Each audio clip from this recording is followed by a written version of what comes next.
All right, hello everyone, and welcome to the UGASports Watch-Along Show. We are going to watch Georgia versus UAB. I am Dane Young. This is the Hall of Fame head coach Jim Donnan, and this is Brent Rollins from Pro Football Focus. Let's go ahead and start by thanking our sponsors real fast, and then I'll get your guys' take on the game, which we now know that Stetson Bennett is starting. Thank you to Bud Light Seltzer, sponsor since we started doing the Watch-Along Show. That's Leon Farman and his crew in Athens. Bud Light Seltzer, 5% alcohol, 100 calories per. I've been telling you to try the iced tea. I also think you should try the lemonade, the Bud Light Seltzer lemonade, black cherry, original strawberry, and peach. Go check this out. Also, thank you to our friends at Athens Ford over on Atlanta Highway. Go check out what's going on over at their lot. If you need service on your vehicle, there's not a better place to go than Athens Ford. And then we told you about them last week, the 7-6 apparel.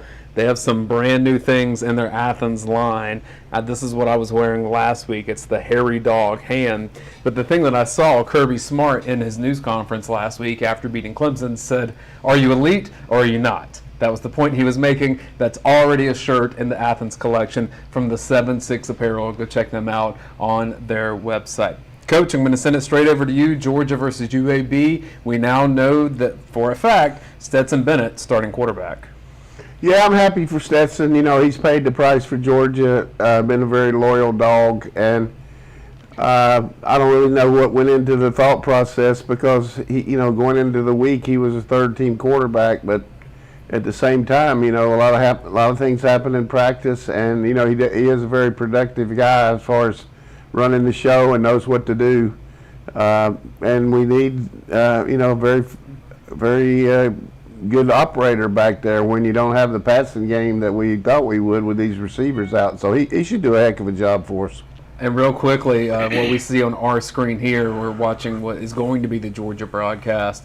South Carolina and East Carolina are tied at 17 apiece. South Carolina is about to try to kick a game-winning field goal. After that, Georgia should be on the screen in front of us. If for some reason that we're missing something along the way, we'll get that caught up pretty quickly. Brent, I'd love to get your take on Georgia's quarterback situation. JT Daniels out with his injury. Stetson Bennett goes in. I know the Twitterverse was very, very active discussing the Georgia quarterback situation the past few days, and I could really kind of care less, honestly. For this game, this is one of those things where, to me, you know who your starter is. Your starter is JT Daniels. He's got an injury that probably, if it's a big-time game, he's playing today. But if you're going to let him rest and let him get completely healed and not aggravate it, okay, so go do what you can, go win this game. Because the interesting thing for me, and Coach, you can talk to this too, but Georgia's not in a I gotta look good situation right now. They've already done their looking good. Now it's just go win. Yeah, I mean, you want to build for the year, and everybody just keeps thinking about beating Alabama. That's the number one thing. But you got to go on and win each game and get there. So I think that's important for us moving forward, is just to develop some depth at some of these positions and find a way to get a W today with a backup quarterback. But this guy's had a lot of wins for us. He knows how to win, and I'm not even going to talk about it anymore. Hey, these coaches know what they're doing. Let's let them coach, and let's get it going. I'm looking forward to seeing how we look. Elation for the South Carolina Gamecocks. Game-winning field goal over East Carolina at East Carolina.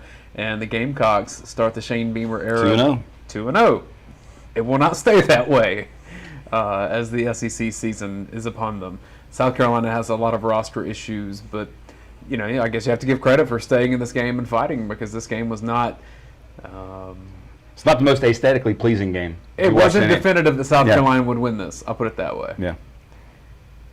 But looking forward to this game, and you think about, all right, so now that Stetson is your starter and you're into this game specifically, you're facing a UAB defense that's actually pretty good and very, very experienced. One of the things that I talked about this week on the site with the staff predictions, they have tons of 4th, 5th, 6th, and even one 7th-year guy that's a 24-year-old, their highest graded player in week 1 was a 24-year-old 7th-year player. Like, they are a very experienced team. Size up front. Number 16 you're going to watch, Alex Lewis. I think his last name is Lewis, but 6'7", 240 on the edge. Like, they have some players. And now that you have, you know that Stetson's your quarterback, where are you as Georgia, hey, we're not as – our guys aren't really healthy and we're not as confident on the outside as maybe what we thought we would be going into the year. Well, where did Stetson Bennett live in his starts last year? He lived in the middle of the field. So I think you're going to see a whole lot of Brock Bowers again today, Coach. Yeah, Brock Bowers will be huge today. But running game, got to stress the running game. That's going to be big for us. And I'm just hopefully we're going to get this game on our TV here so we can get streamed up with everybody else. But it's supposed to be going there now.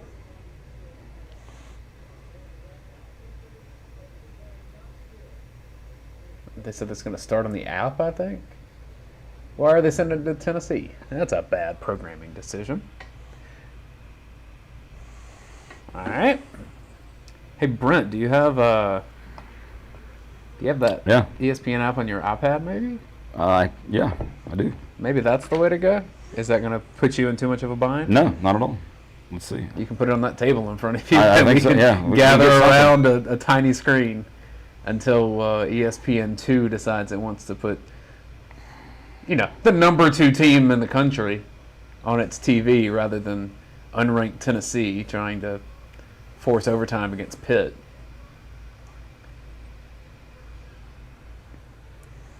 Well, I'm going to have to find it on my ESPN Plus here. I know I have a login if you end up needing it, Brent. Yeah, I should be good. Just moving along here. Yeah. Let's go roll it with it. Work. I guess Georgia has the ball first. I do know that. I see that. So our apologies for not having the game immediately up, but it really ain't our fault, if I'm being honest. Stetson Bennett completed the pass to Jermaine Burton. All right. We'll do radio. Sorry about about this watch along. These people put the quietus on us here, but at least they can't get mad at Stetson. Got a first touchdown. What are these clowns doing? I got my password. I can check on mine as well. 73-yard touchdown to Jermaine Burton. Well, from Stetson Bennett. Pretty good start for Steth the Jet. Yeah. We would have more information on it, but we would haven't have all seen sorts it of yet. Yeah. Because ESPN decided. Even on the streaming, it's not working, right? Yeah, it says I got it. It's got to come on the. But I think Brent's got the same screen over here. Yeah, people in the chat say it's not playing on their app as well.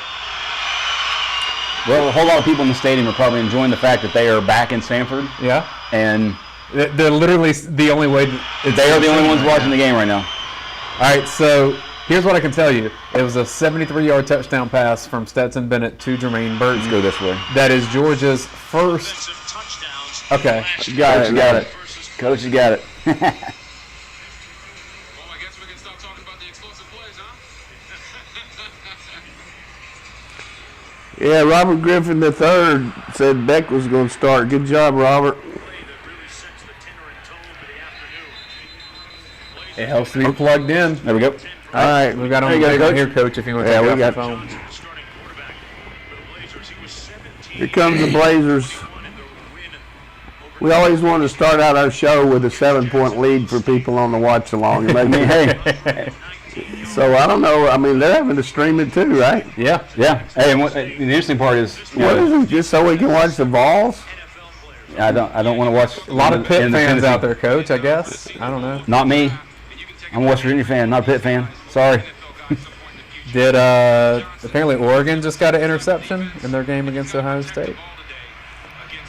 All right, UAB on the field.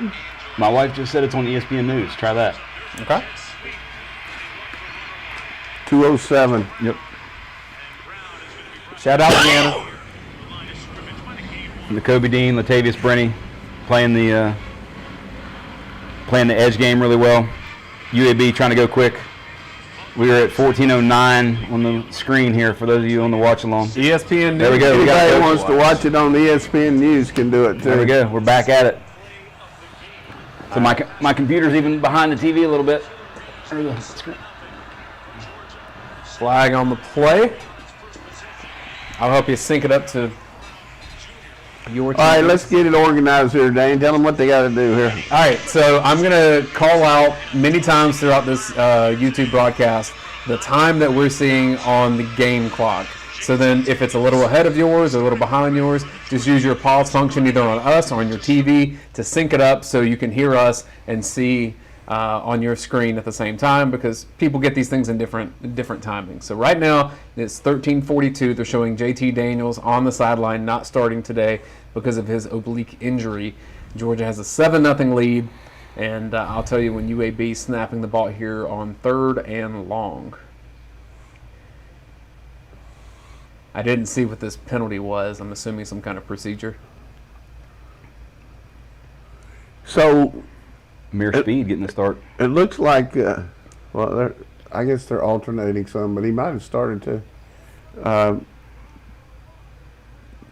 Bill Clark deferred against us, eh? All right, 13:42. It's 3rd and 24. UAB brings number 3 in motion across the formation and snaps the ball. Not going to do a whole lot with that kind of stuff against us, except punt. 3rd and 24. So Yep. don't be stupid, right? The thing for me, Coach, that I love seeing on 3rd down now, when you have Trayvon Walker, Adam Anderson, Nolan Smith, and Jalen Carter as your 4 down guys, that is to me, that is your 4 best pass rushers, and especially Right. when you combine the interior-exterior part of those two. Now we're That's still great. using Kieris back to catch punts. He's not full speed, but he's a good guy to make sure he catches the ball. Punts away, 13:03, And, 13:02, Get 13:01, this kind of kick you can return. and he does. Well, No Good breaks, luck. right? Does he looks Is like this going to be a block in the back? last week he had a big brace on his leg. Can't really tell. Looks like it's not there this week. Chuck Ward says Haynes King taken to the locker room for Texas A&M. oh me. That's why those bookies thought that game wasn't very much of a spread. They knew Haynes King was going to get hurt. Stephen Burton says, shout out to Coach D. Much love and thanks for doing this. Appreciate it, Stephen. I've been waiting all week for this. Get the dogs at home. This is a great deal for us to play a home game, year and a half, almost 2 years. So, Offsetting. Yeah, if you're in the chat and you're trying to find the game to be able to sync up with us, it's currently on ESPN News. It will flip over to ESPN2 at some point. I don't know why. I'm pretty sure they had Tennessee and Pittsburgh on both ESPN and ESPN2 at the same time. Bad job by him. they had South Carolina on too. I'm saying in the last 10 minutes. So Georgia's up 7-0 on UAB after a touchdown pass to Jermaine Burton. If it was illegal procedure, they should administer the penalty before this.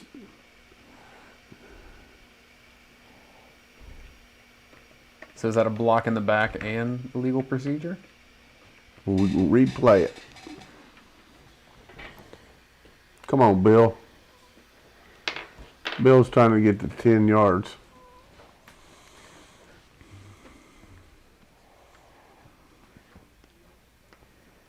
Coach, we talked a lot about Bill Clark on UGASports Live. He's a very well-respected coach, and Kirby even said he's one of his good friends.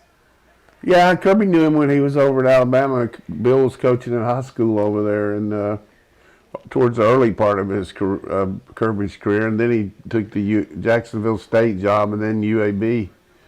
He's a real good defensive coach, and a good head coach too. But he specializes in defense. That's what you want to do now. Get your kick return guy there, Brent, to come up and not let it hit the ground. Don't let it hit the ground. We used Jalen Johnson there. I mean, whatever Johnson's first name. I hope Kieris didn't get hurt when they dove at him. Good Lord. All right, let's take a look at the offensive line. We know Tate Ratledge out for the season after having surgery to repair a Liz Frank injury. Well, we know our Roddy Nabelski said it was going to be Erickson at right guard and Salyer at left tackle, and then the rest of them the same. And that looks to be the case. Looks like a quick pitch to me.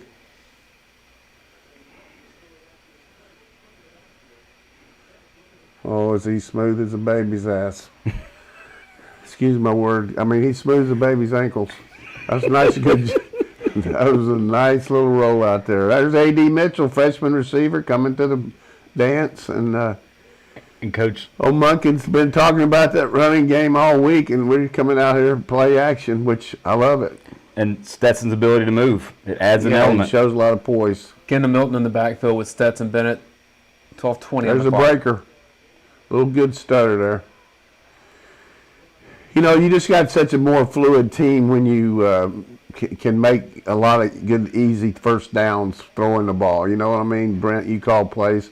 If you just make a lot of things happen with your running game when you're such a threat to throw the ball down the field, and then you scare them to death with a 73-yard touchdown right out the back. We got Arian Smith out wide here now. Let's go deep to him. That guy can't press him. 2nd and 5, 11:46, 11:45, 11:44. I think that's what they were thinking, Coach. All right, UAB calls a timeout because they can't cover Arian Smith. We had what we wanted, didn't we?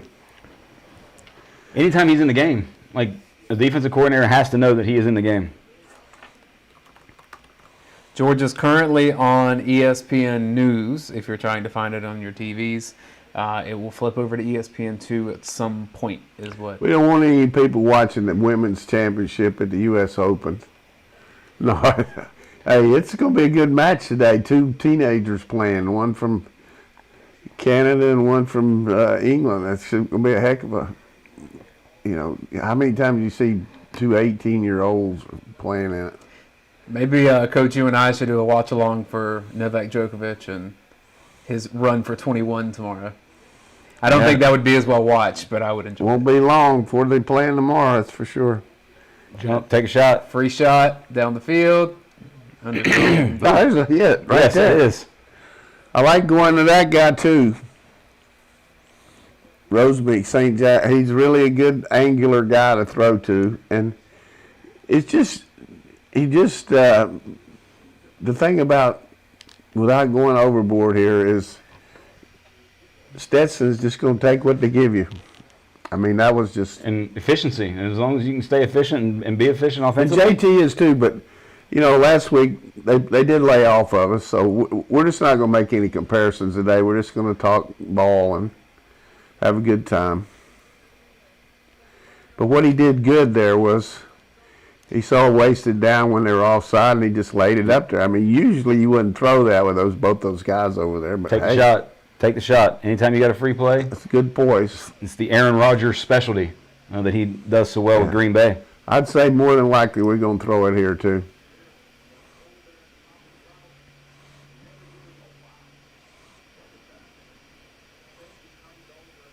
That's a harder hit than I thought it was in real time. Well, you know And what not happens a necessary. lot of time, these kids haven't played in this kind of environment, and they lose their poise a little bit, having a chance to make a play. You know what I'm saying? Mm-hmm. We see the guys that don't play in the SEC get a chance to knock somebody around. I know it wasn't a cheap shot, but just a stupid play. First and 10. Cook on the inside zone. There was Cook inside zone for about a yard. Might have been a pull play. Did the guard pull? I didn't see. No. Yeah, I like that. Again, we're switching formations. We had two tight ends in the game, two wide receivers and one back, but now we're going with three. This is the kind of stuff where we set up the screens to our receivers with the way Coach Munkin calls the game.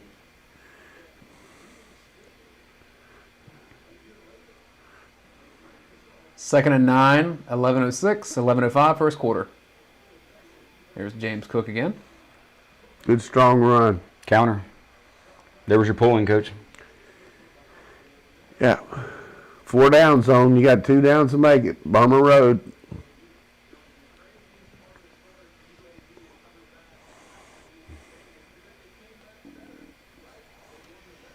10:42, 10:41, 10:40 on the game clock. We're in the first quarter. It's 3rd and 4. Georgia with a 7-0 lead and knocking on the door. See if we got any subs in here and power stuff. They're going to probably sell the ranch here.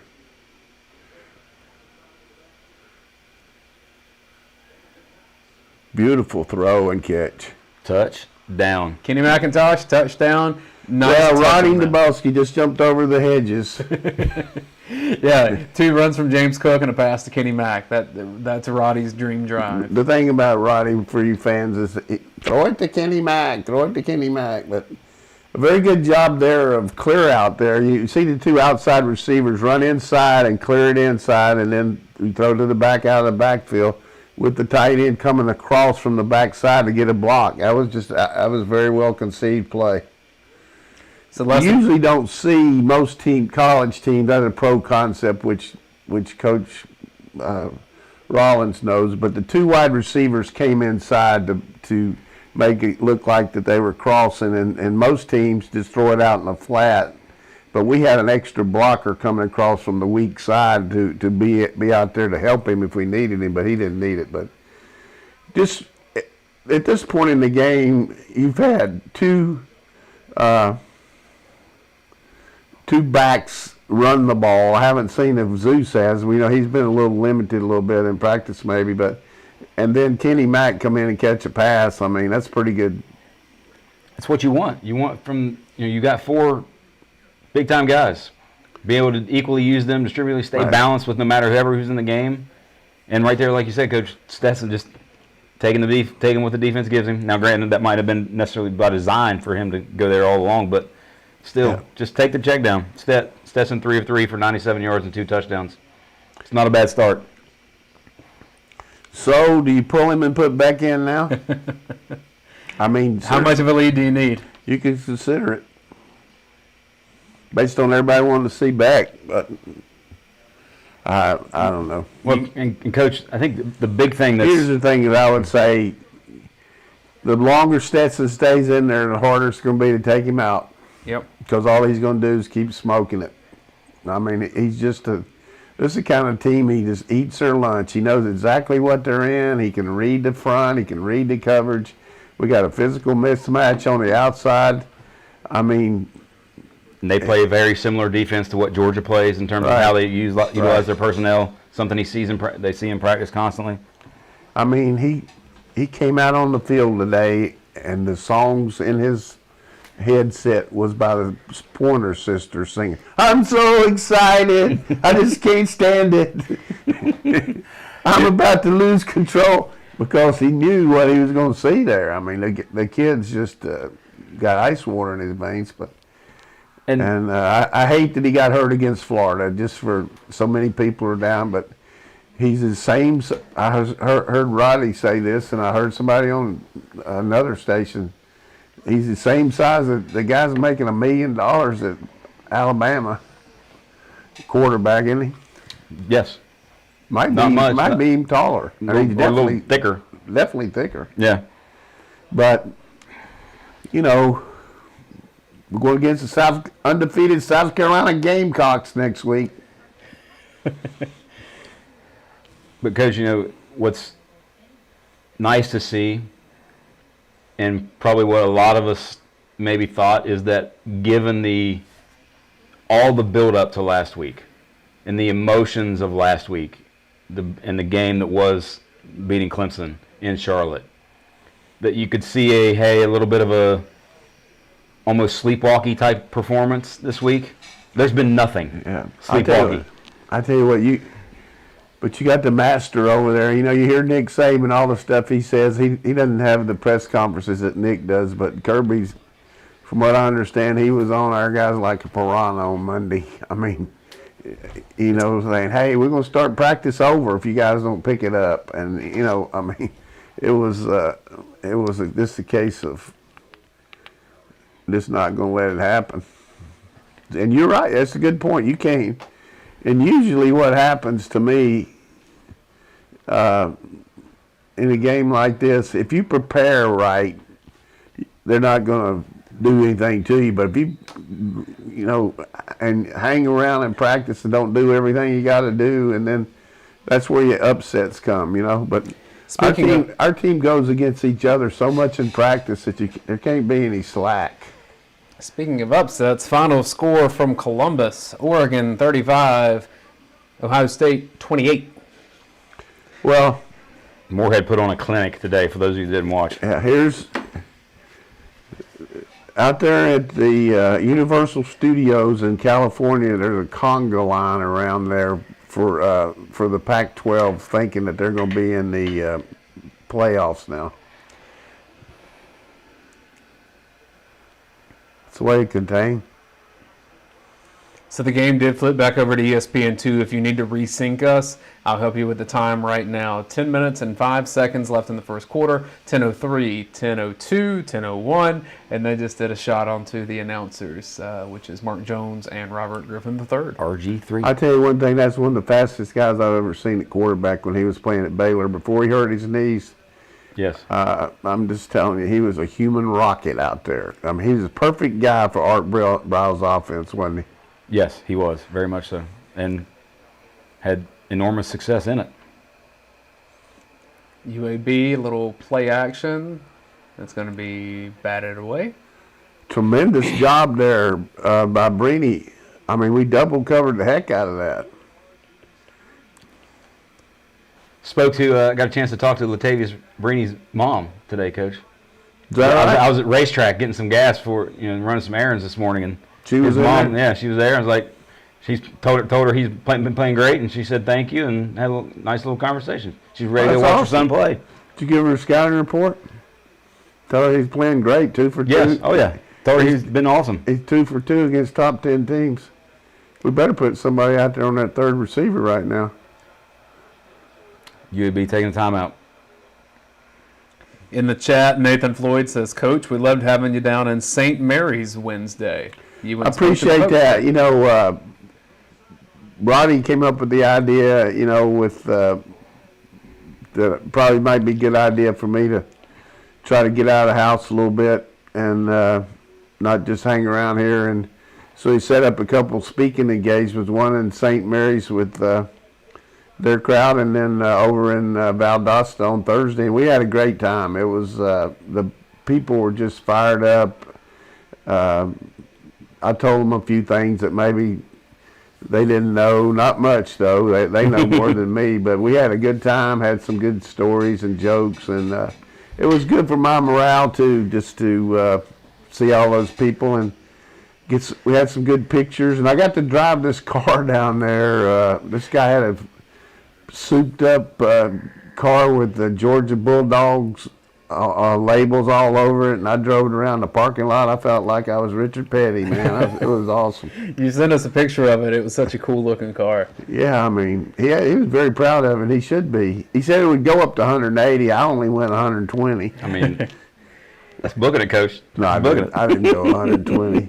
In the parking lot, too. That's pretty impressive. It was fun. And I tell you the other thing, at the one in Valdosta, we had 3 of my ex guys that worked for me, the Cowser brothers. They all worked for me in roles around the department in recruiting and filming, and also some equipment man. And just to see those guys and see how successful they've been. It takes a lot of people to be part of a program and make it work. And these guys put up with so much from the coaches because you just expect all that stuff to work, and so much has to go into a practice. The trainers getting the kids taped, the managers getting their equipment washed and getting it out there, and getting all the dummies set, and then the film. I mean, you live and die by watching that film to see exactly what's happening. The only time you ever say anything to them if something's wrong, everything else you just expect it to happen. And of course, we got a tremendous staff here now. Josh Lee does a great job in his department, and as the ops guy planning everything, and then Ron Corson and his training staff, and then John Mishad and the equipment, and Scott Sinclair does a great job with the weight training. So lot of good people working for Georgia, but there's nothing like the head coach. I mean, Kirby's done a great job being the CEO and getting all this organized. And we're happy to have the coach of the coach here on the UGA Sports Watch Along show. We're going to help you sync up your TVs because I know a lot of you had to flip back over as ESPN put it back on ESPN2. So I'll give you some clock cues here in just a second as we see them. They're giving a shout out, and I think we probably should too. 9/11, 20 years ago today. Exactly. I was in 7th grade at East Lawrence Middle School, and so I didn't necessarily understand everything then, but I was over at Georgia Tech. It was my first time at doing a game, and I was prepping over there, getting ready for Georgia Tech, Florida State. And I was over there with George O'Leary, and sitting in his office when they came in there and told him that it had happened, and said, hey. So we went immediately down to the TV and saw it. It was just tragic. 3rd and 8 run. They called us off guard there. That was a pretty smart call. all right, 9:10 on the game clock in the first quarter. One of the things you got to be careful about when you're such an all-encompassing defense and smothering people, you can't get too caught up in trying to destroy them. You know, you just got to maybe just get off the field there, you know what I mean, instead of just trying to get a lost yardage play. Good play by Nakobe Dean to string that out. And one of the things that you watched last week against Clemson, and then that play there, Georgia's linebackers don't get touched. They have the freedom to just go make plays and go be fast, right, knowing that they don't have to worry about getting touched. Like Jordan Davis right there, and the interior defensive line took up, and Dean was free to just go run and go make plays. And that, from a linebacker perspective, our defense is set up for the interior to take on the blocks and make sure those backers don't get. Because if they couldn't take on them, then our backers would be in trouble if people ran right at them because they're not big enough, you know. I mean, maybe Quay Walker. But your man coverage got no contain. And Jordan Davis running him down. That's 2 pretty good plays by that Q. Read that outside zone, and then that one there, 2 first downs. They're getting close to Clemson's production for the whole game. 7:52, 7:51, 7:50 first quarter. Got to figure they're going up top here. 1st and 10 for the Blazers, 7:40, 7:39.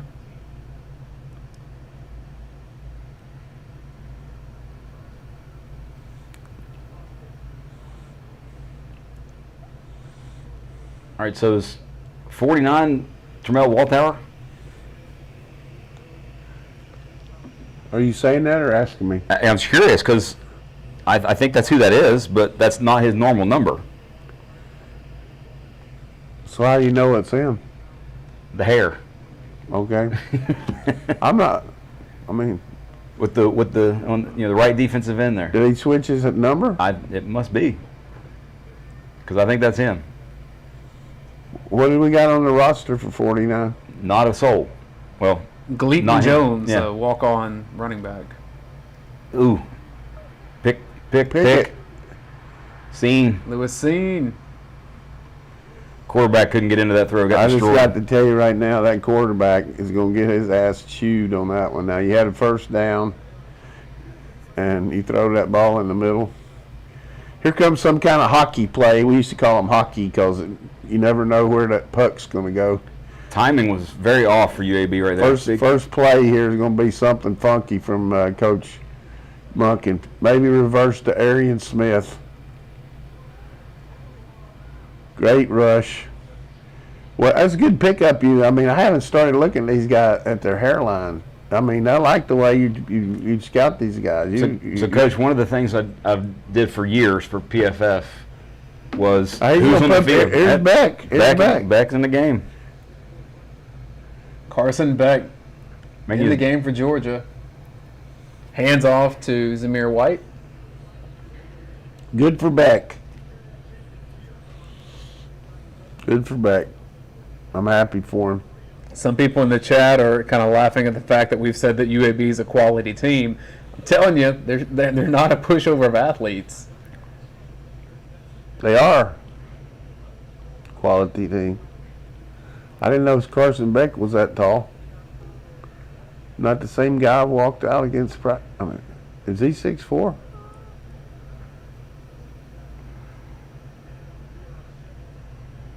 Good push. Let's go run it again. Another thing we've done here is change our offensive line. We got Big Daddy out Broderick there at Jones. left tackle. Broderick Jones. Broderick Jones. We're coming in with a heavy set here. 85. Yeah, extra lineman. Yeah. That's probably, I would guess, maybe Owen Condon. 83 is Truss. It might be, but if we're in the eye, we're going to run off a right tackle probably. 530, 529. There it is. No push. That was pitiful. Excuse me, it wasn't pitiful, but we got hit from the back side and the front side. So everybody's going to get on Kirby now. Why'd you put back in? Just, well, not necessarily that, but Why put him didn't you in and throw then it? run the ball 3 times kind of thing. That Well, conversation's always. I like the runs. I just didn't like the third down one. I mean, we had 3rd and 2, but you probably could. You want to let him get his feet set. But we didn't block the backside then, did we? No. Didn't All block right, let's go. much on the Jake. interior either there. Let's see you let it go here, Jake. Punt is away.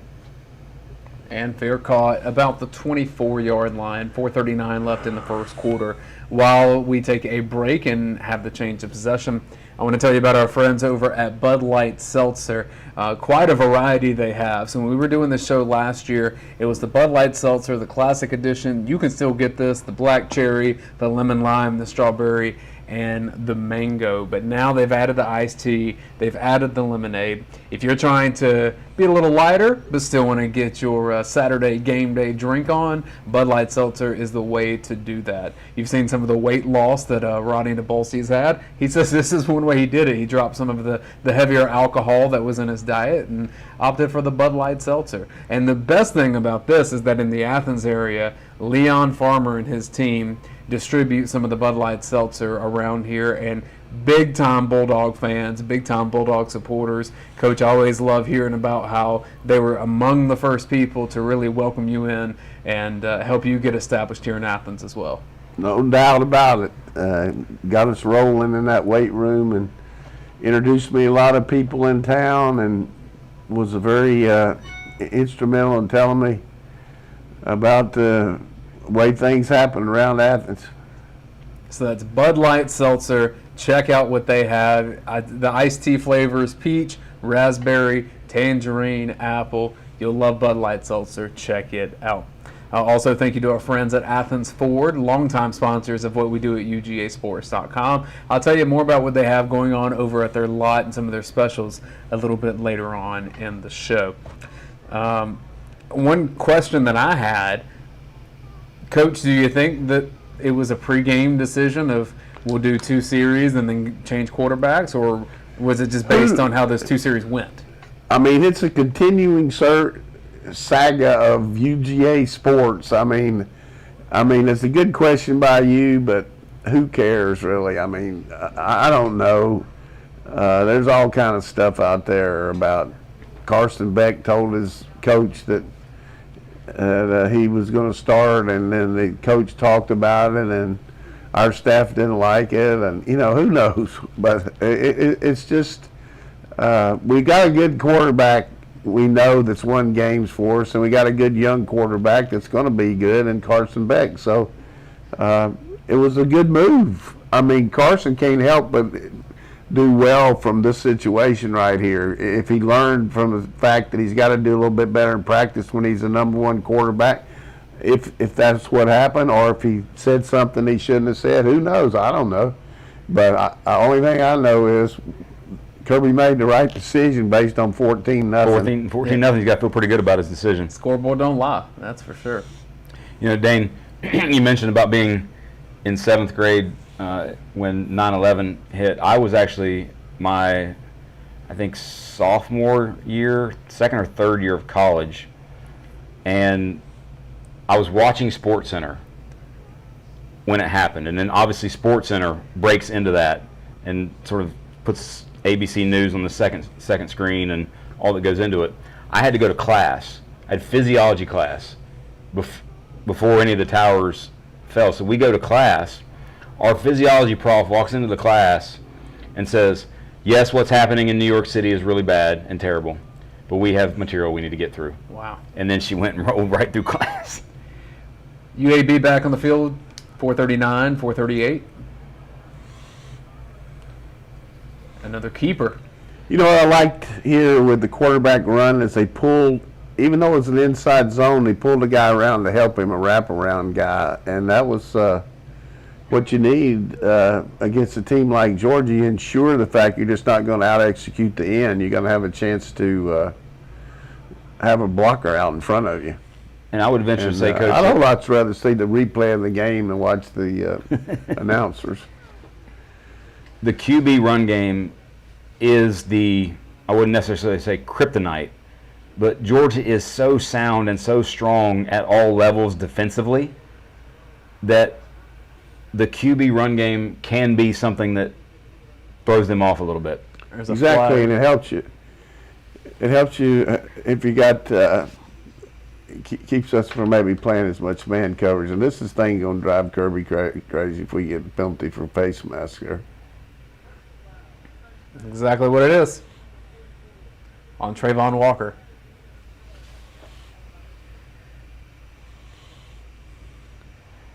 Always worries you a little bit too when you outman somebody, get off to a good start, and then all of a sudden you just say, "Hey, it's gonna be hunky dory here." And then, I mean, they've made 3 first downs now. Different QB. We knew they had a pretty good backup guy. Mercer playing right there with us. Bama, moral victory after 7 minutes. They hadn't scored. That play there looked like Levon Bell from Pittsburgh. Who's he playing with now? He's been just signed with somebody. Did he? Yes, I'm almost certain. I think the Ravens maybe. Or did somebody suggest that? I can't remember. But anyway. For the fans, that means that he just stands back there and stutters and stutters and stutters, and then finally makes a move, just keeps moving around. It looked like the offensive line was doing the same thing, though. They weren't blocking. Signed with the Ravens practice squad. Second and 8, 3 minutes left in the first quarter. Yeah, it's almost a trick by the offensive line. All right, let's just hang here and see if we can get something. 2:55, 2:54. Good job play there, with Jordan. Davis. What a start to his season.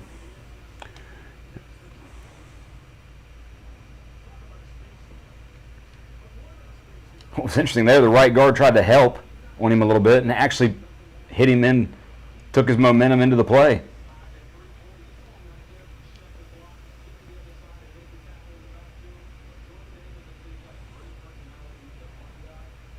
Third and 8 for the Blazers. 2:19, 2:18, 2:17, 2:16, first quarter.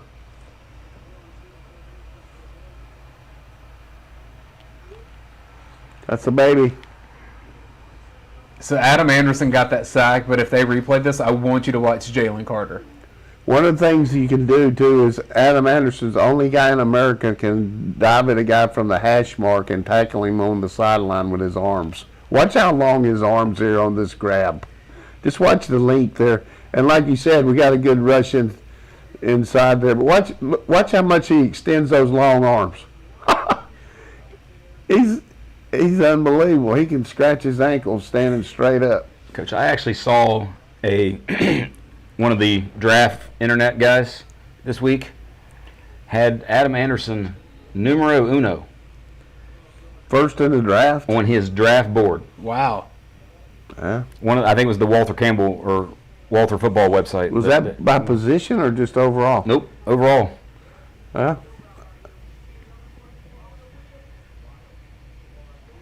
You know, and the sack, this was the same game that they destroyed Clemson with, where the defensive tackle in the interior, Stetson coming back out, but defensive tackle in the interior, working out to the tackle, and then the edge guy wrapping under the in the edge. And when you have supreme athletes like Georgia has on the edge, it's just so hard for the guards to block those guys and handle those athletes. Quick halftime score: Toledo 16, Notre Dame 14. Oof. Stetson Bennett. Fake it. There, you got him. You got him. Say goodnight, Bowers. Casey. Go on with it, Bowers. Show him your tail lights. Show him your tail lights. There's one of the fastest young players in America for his position. Now, that just goes to There's show your hockey you. play, Coach. That goes to show you. That's why we ran against Florida and Kilpatrick. John Fitzpatrick dropped it. We faked the toss and just let him have it. Good call. I thought that was the first thing I thought of too, Coach, was that play against Florida. Also, they ran it against Cincinnati and dropped it down to the back because Cincinnati actually covered the tight ends. But in all seriousness, can you believe how that kid can run? Multiple people, Coach, within the building. Elite speed. The reason I was pulling for him was because he's a hybrid position. For your fans, he's not a wide receiver. He's a tight end, but for him to outrun the DBs, and that's got to be good for his morale. I mean, he's probably calling out of California here right in just a minute. Say, that's why I came to Georgia. All right, tell me what you see here, Coach. Well, they played the run pretty quick here. You know, the corner came up and he got looked in the backfield, and great job by a wide receiver taking the safety over too, looking like a crack, and there wasn't anybody there to fall back on it. What a start to the career of Brock Bowers at Georgia. And what a start to this game from Stetson Bennett. Mr. Bennett is, I think, 4 of 4 now for whatever that You want to pull up the stats on yardage Stetson? total is. Stetson Fleming Bennett the fourth, showing out in Sanford What did Stadium. Robbie call him? Stetson the 26th or something? Yes. Yeah, that would be 4 of 4 for 184, Coach. Yeah. 3 TDs. I think that's pretty good. Brock's got to take a break after that one.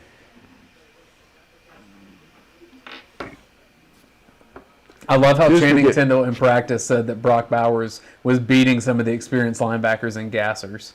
He's just a good kid too. I mean, yes sir. I mean, just lay it out there and let him go with it. That one guy had a piano on his back trying to catch him, didn't he? He was struggling. You know, we talk about I hope we could get a little bit more of a lead and then let Beck just see what he's got and put Van. But let him throw it around. You talk about, as an offensive coordinator, you know, the flow of the game and being comfortable with certain things. How many games last year did Todd Monken have Stetson Bennett? A bunch. You know, so there's some comfort level there with knowing that, hey, what he knows and what he's comfortable with and what he's confident in from a play perspective that is kind of translating to early in this game. yeah. Especially when it's things that we've seen a year ago. Yeah, it helps when you had Pickens in there too, but we don't have him. But we got to build up some of these wide receivers today. But I would have taken 21-0 against this team. I'm just telling you, I know this team is a little shell shocked that we're playing right now. They can't believe it either. But they can't believe some of these rushers here we got there. I mean, good Lord. Stack. I just don't think you can do a whole lot of that with these guys, Coach. Good. Nope.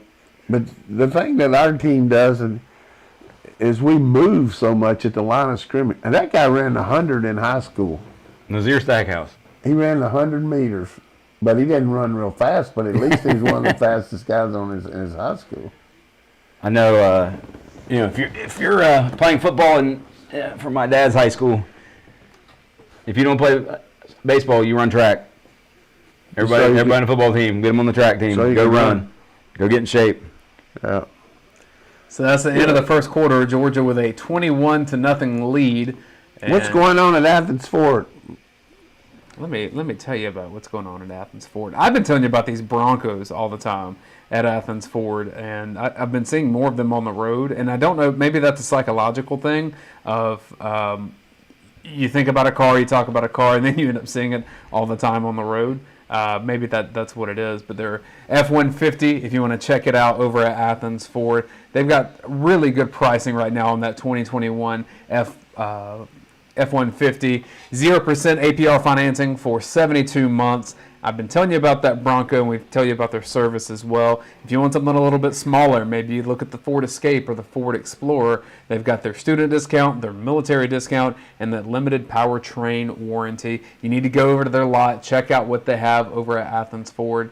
It's a good time to check out both their new vehicles and their used ones. And if you don't want to go check it out, give them a call. They'll do Zoom, FaceTime, whatever you want, and let you see inside what vehicle you're most interested in. They've got such a clean showroom. You can go do work while they work on your vehicle if you need service. Go check out our friends over at Athens Ford.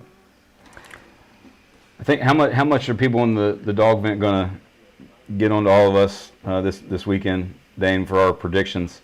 Because there was a lot of closer predictions than what we are seeing based upon the opponent, but I think it's just credit to Georgia and how they've come out this game. And actually, with Stetson, almost one of those things where him being there, sort of the freshness of him being in the lineup, it's brought an energy. He's brought an energy about it, and their big plays are resulting because of it. I think what you're seeing, too, is, the last time that we saw Georgia, there was no passing game to remark over. And I think that's out of respect for Clemson's defensive front and how Georgia decided to play against it.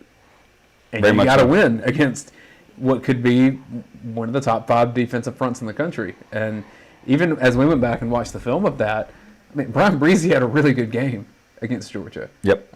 Murphy not quite as much. He was pretty good, but Clemson's darn good up front. And so passing against them is going to be tough for a lot of teams. And, we'll see what Georgia can do as the competition gets a little bit stiffer later in the season. But here's the thing about your protection, though. Based on your route runners, too. If you don't have guys that can separate and can run good, are established route runners, and you're playing against a good secondary, you'd be crazy to try to throw the ball with the timing routes and things like that. You just got to get rid of it quick and don't take any chances. And as a defensive coach, you look at the game, how you going to win it. Kirby looks at it, hey, we can't afford a turnover or getting a sack and getting hit in the back and all. We can stop these guys if you just play field position and let's throw it quick and get rid of it. So that had to go in the game plan too, what the other team challenges you with their offense, So you don't, a lot of times defenses get screwed over because the offense turns the ball over their end of the field or gives them something easy. I heard Kirk Herbstreit say today on television, said on game day, said if you just make the other team punt, Georgia's going to be okay with their offense. Just go on and punt the ball because their defense is going to get you good field position. But we're not going to be satisfied with that, that's for sure. But we're going to stay with it. It's 4th down. Gregory Davis in the chat asked who was on the pillow in the back of the room. None other than the king himself. Always got to have Elvis down here, Gregory. Unless you've watched this before, you don't know that Elvis is always in the building down here in the bottom of my house. The greatest instrument ever created was Elvis's voice. Did you know that? I did not know that, Coach. You learned something today. Fair catch for Kearis Jackson, Georgia. Kearis is going to get a penalty spinning that ball after he drops it there. You can't do that. And what we've seen, Coach, to me, is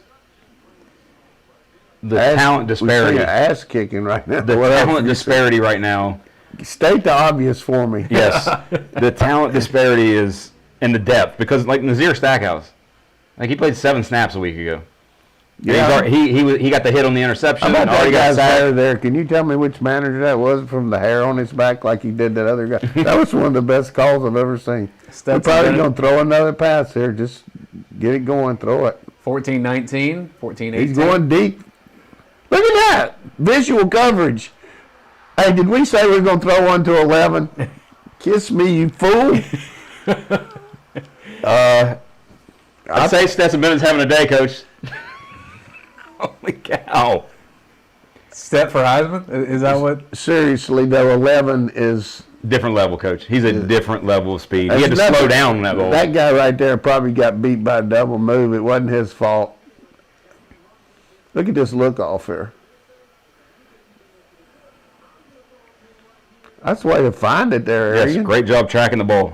Excellent job tracking the ball. Good throw, good catch. That would be 5 for 5 for 245 yards and 4 touchdowns. Now, Coach. What's the passer rating on that? I would venture to say perfect one for 58.3. So, just because the We got a internet, bad scouting report on us on rating UAB. Oh, I hope he didn't get hurt. yeah, Stetson took a hit there on that. That was a great adjustment by Arian. Did we see Roddy in the corner there, snapping some photos, getting that one? Could you tell by his hair? I could not.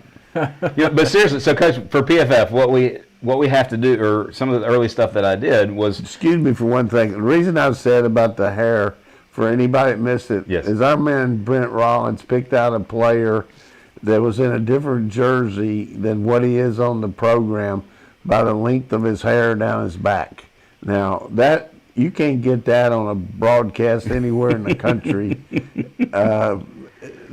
To know that one of your analysts hangs out in hair salons and checks out the length of the hair on the guys. everything, Coach, hair, You got it. You got the it. sleeves. Like, for example, certain guys wear like the white, the circles on their biceps. Certain guys wear the one arm sleeve. Certain guys, have the Yeah, you got the. got to know them all.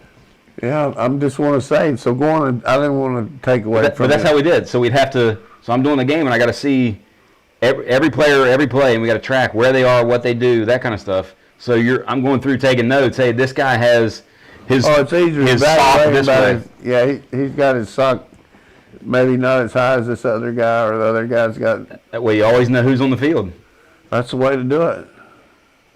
All sorts. I mean, in the NFL, it's the same way. Every game that we do, we have to track that to make sure we get snap counts right. But and everything. NFL, they fine them if they don't have exactly right? Certain parts of it, yes, but the players do a good job of distinguishing them. But I mean, what can you say about the performance thus far? I mean, it's just like you said, Coach, a total butt whooping thus far, opening a can. Yeah, this is. It's fun to watch. Yeah, I'm glad to see it, but there's going to be some people who find something wrong with it.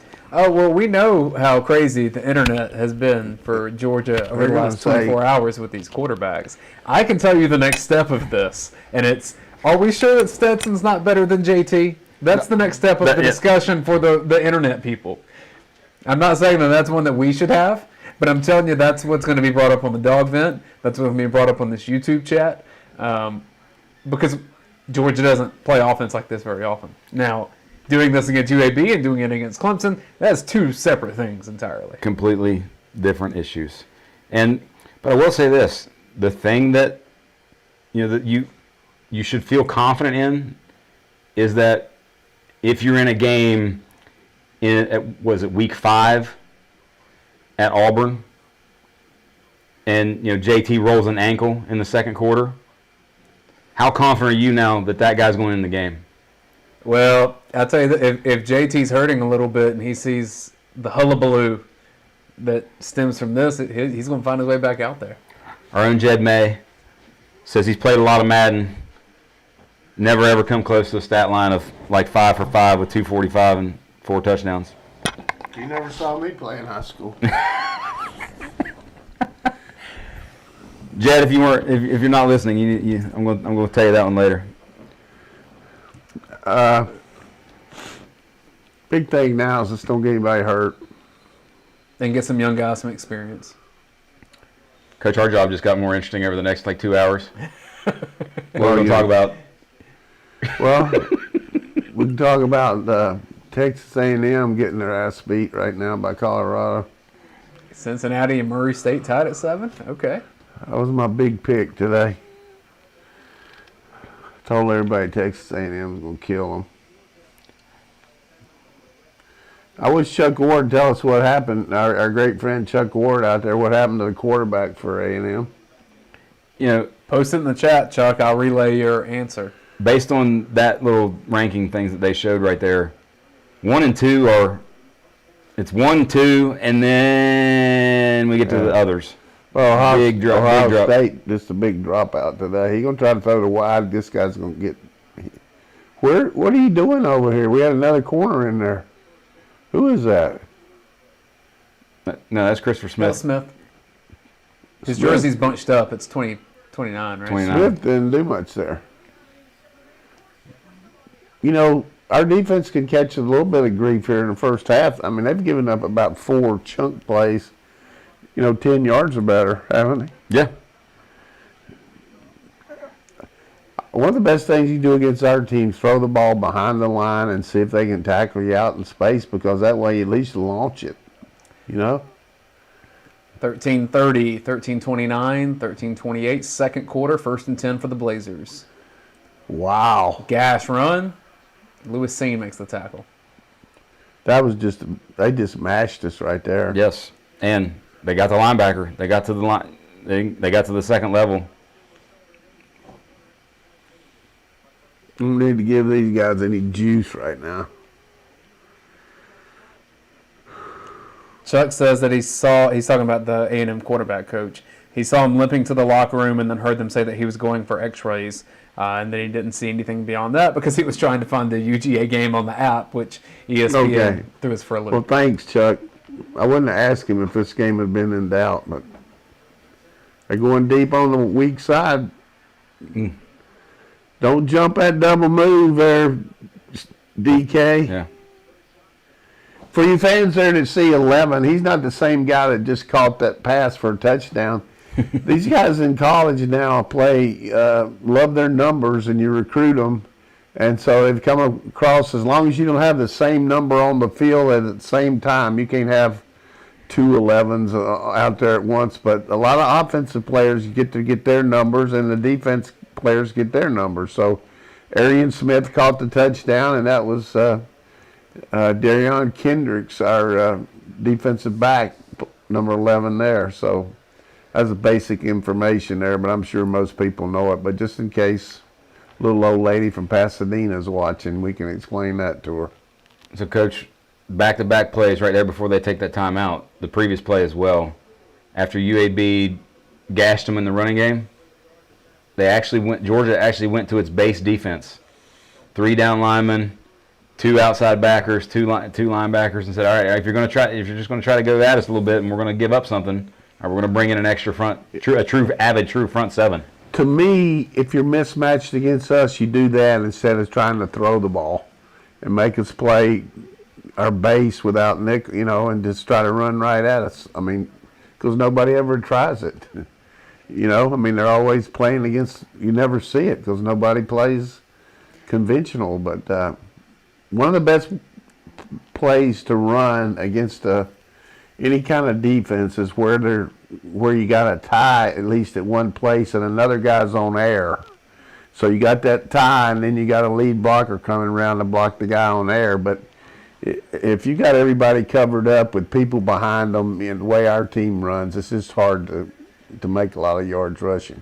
In the QB run game, and when you add, and that's, by the way, that's what made Clemson's offense so simplistic is a tough word, but a lot easier to defend because they did not involve their quarterback in the run game like I don't do. even think they considered it going in. They just thought that they wouldn't need it. But I would have certainly got 6'4", 250. If you look back at that game, and we talked about it off air, they ran same formation. They didn't put Ross out wide. They didn't put extra tight end in the block. They didn't run any quarterback runs. Had 26 passes where they got rushed, where we put pressure on them, had 3 knockdowns, had 2. I mean, they just didn't change. I mean, it's like we're going to eventually make it happen. And, of course, they got close there at the end. But I know one thing. There was a lot of PO'd Clemson fans listening around the country this last week saying, hey, if we're going to pay this guy $2.5 million to be our offensive coordinator, at least he could score a touchdown. Coach, I wanted to ask you, when you get a lead like this, and I know it's early in this game, so I don't think a lot of coaching strategy changes, but when you get to the point that you're getting in some of the younger guys or you're pulling out the starters, how does that change your job as a coach for the rest of the game? Drives you nuts because you're trying to enjoy having the game under control, but you're getting mad about these guys that get in there and make stupid alignment mistakes and make the initial things that every young player makes, because you should be enjoying the fruits of all your preparation, but now all of a sudden you got to get your kicking game straight. Are you going to let a guy that's a first team defensive player, but he's also on the first team punt? Are you going to keep him on there? Or are you going to go to your second team punt? Are you going to go to your second team kickoff guy? Are you going to put your second team nickel in? All that stuff. And it's an organizational nightmare because you really don't expect to have it this early in the game. But at the same time, you look at some of these games around the country. Florida's ahead by a great amount at halftime, and they end up winning 42-20 today. I mean, the second half they didn't do anything. You know what I mean? So you got to just keep the hammer down. 12:42 second quarter. Georgia up 28-0. 2nd and 10 for UAB. Pretty solid play from Adam Anderson to get off of his block. There's a case for college football for fans that you say, hey, how can they throw the ball and the guy be blocking? As long as you throw the ball behind the line of scrimmage, the lineman can block a guy downfield. So they had a predetermined fake with the tackle blocking our outside backer, and as Dane alluded to, he got off the block, but he still was contested to play his position there, and they picked up about 4 yards. Hey, that's the kind of play. That's a good. Once a game. You always like the other team to help you. False start against UAB. Third, the quarterback saying, appreciate it there, buddy. Now I got these guys coming after me on 3rd and long instead of being 3rd and 4. I saw a name on the bottom line a minute ago that I have not seen in quite a while. Bailey Hockman with Middle Tennessee playing against Virginia Tech today. See his third school? Started out at Florida State, then he played at NC State. Now he's Bailey. I remember when he was over here the same time as Trevor Lawrence at our camp. All of them were out here together. Adam Anderson again. They're so fast on the inside. And Georgia's defensive front is what I'm meaning. And it's the movement. The guy was open. You can't. It's so difficult to block them when they move. When you have the bigger, and it's because of, to me, the biggest thing is when you have athletes like Jalen Carter, Trayvon Walker on the inside, who really force the guards to work outside or work and lose their eyesight on what's coming in front of them. And then you get that interior pressure with Adam Anderson like you did there. It's darn near impossible to block. Punts in the air, 11:27 in the second quarter, 11:26. Great play there, Kier's faking the touchback. Georgia gets the ball with 11:22 left in the second. Stetson's day done, Coach? Ball's on the 20. I mean, it looks to me like you probably put the guy back in there. Yeah, back in. More than likely, he'll let him throw it the first one. Feels like a very Dejan Edwards second half kind of a game. Starting offensive line, by the way. Is Zeus played any today? Yeah, he's played some. 3 or 4 carries. Kenny McIntosh beside Carson Beck. Put in a starting offensive line with him this time. He's going to throw a little rinky-dink pass here. Beck going deep. Underthrown to Arian Smith. Don't get hurt, Arian. He didn't throw that far enough. I don't know that there's who could for that kid throw it far enough. You take any kind of drop with him, he's so fast. Yeah, Arian looked a little gimpy after that. Well, Bennett did. Didn't he? Good point. Well, he had to sort of slow down. He geared down a little bit, Coach. But yes, he put it out there. Changing the protection. I like the shot play, though. Let him just chuck it one. Hand off to Kenny McIntosh, nothing doing. Brock Bowers with a pretty poor block. 16 there. Alex Wright, not Lewis. Sorry. 6'7", 240. Tough assignment for Brock. Yes. Georgia going with some really nice looking shirts on the sideline today. Got a little stripe in them. I like it. Come on strong with it, Nike. Stetson Bennett 5 out of 5, 246 yards and 4 touchdowns. Now Brock's got some good hair over there. He has some elite hair. It's come a long way in the last 8 months. Yes, it since high has. school. College has done that young man well. That was actually knocked down, wasn't it? Tipped a little bit, it looked like. So nothing doing on that series for Georgia. It's going to be a 3 and out.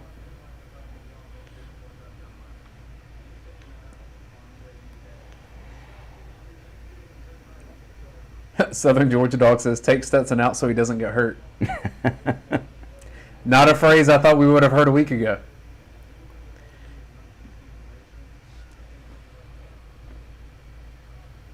Punt team on the field. We got a Thunderfoot coach. Yes, we That's do. pretty good. Great coverage. Is that McConkey? 60-yard punt. Lad McConkey getting down there and making a tackle. All right, so the Bulldogs are up 28-0, and UAB will take over from there in the second quarter here. Big thanks to our friends at Bud Light Seltzer and Athens Ford, loyal sponsors of UGA Sports, and specifically this UGA Sports watch-along show. We do this every single week here on this YouTube channel, or if you're watching on Facebook, or if you're watching on Twitter, you can watch the game with us. It was a nervous time last week, Coach, in that fourth quarter, but Georgia did come out with the win. This one's going to be a little more relaxed going down the stretch. We'll probably tell some stories here and tell you about some of the young guys that we see that Georgia gets in for the game. But one thing about college football is relentless week by week, and SEC football is happening for the Bulldogs right around the corner. Yeah, we got the South Carolina Gamecocks coming in here for the SEC opener next week. 7 o'clock game, I think. Should be exciting. Shane Beamer coming A back. lot of confidence in South Carolina, 2-0, Coach. Shane Beamer set the Guinness Book of Records for most interviews before the game. Everybody want to talk about him coming back here, and he'll talk to all of them. What'd you say, buddy? I'd say they're coming in 2-0, full confidence. Give them credit. They came back against the ECU. I noticed that field today. My first college game as a football coach, 1969. I was coach, or 1970. I was coaching the NC State Wolfpack freshmen. We were playing the East Carolina Pirates, and that was my first victory as a coach. By the way, Coach told a great story about that game on our Thursday show around the league. I told the story, but I don't want to tell it again. But these No, we send them to the podcast if they want to. Yeah, if they want to take a story, that's a segue into go the back on this YouTube channel, go on our podcast feeds, and check it. But was a real thrill for me to be my first coaching victory that long ago. So that's 50 years, 51 years ago. The old coach, first college coach win. NC State Frosh.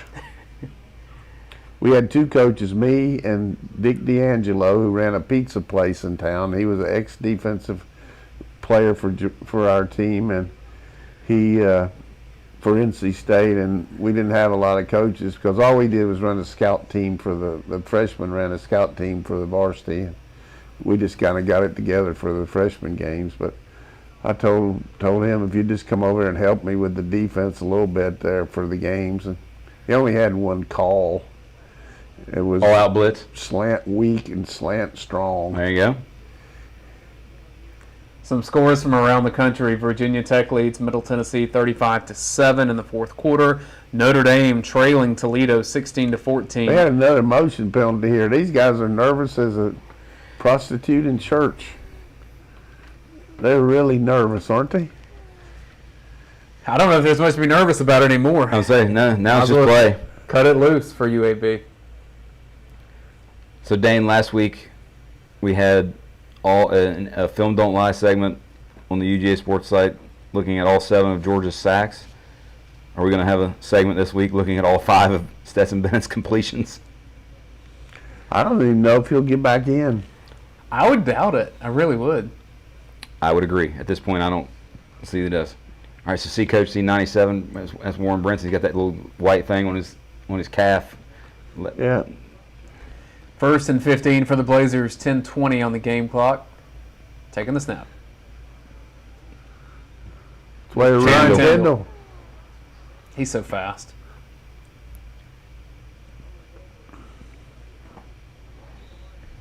He's building up his resume for NFL next year, Coach.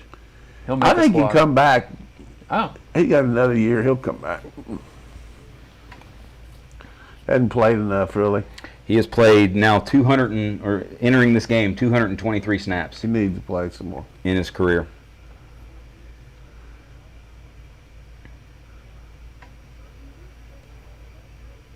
he's got a fun personality. We saw that in his news conference with media earlier this week. 9:35, 9:34, 2nd and 15. Screen. A little delayed. Don't dive him. Who's 22 for us? That was Another actually, guy. I was looking at that before the play. I wasn't quite sure. 22 is Javon another, Bullard, another nickel guy. He freshman. He's a freshman and 5's in there too.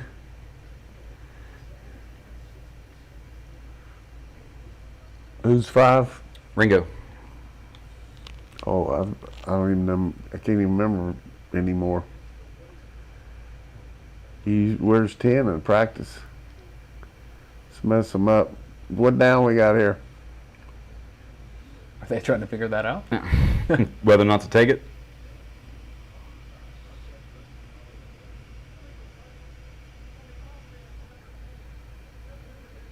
Georgia declines an illegal touching penalty that UAB. Well, the reason is illegal touching. He was covered by that. Even though he's a number 10 number, he was covered up in the formation, so he sure he couldn't touch the ball. So, And by covered up, a guy outside of him was on the line of scrimmage, and he was still on the line of scrimmage as well. even though he caught it behind the line, it was illegal touching, right? Yep. If he'd have been downfield, it'd have been a little receiver downfield. I got to get some pads like that. You want to be on the Spike Squad one I'll day, say, Coach? I bet someone could definitely hook you up with We some can Spike make a Squad call. pads. Ooh, my Jalen goodness. Carter that was Beal actually. Robert Beal. You don't want to get 3rd and long against us. We're in a definite position right here, man. If Kyrus Jackson was healthy, we could return this punt for a touchdown. Poor right tackle. This looks to me like it's a very good chance for return for a touchdown. I could see UAB playing number 9 at quarterback a lot more the rest of this game. Or doing more quarterback runs. Because 17 is getting hit very hard. Punt is away. Caught and returned. There he goes. Healthy or not, Coach? Well, Good call. Right up the gut. Flag on the play. every punt we get some flag. Kirby got to have something to be mad about. You know, here's the deal. The guy's either got his back or his front.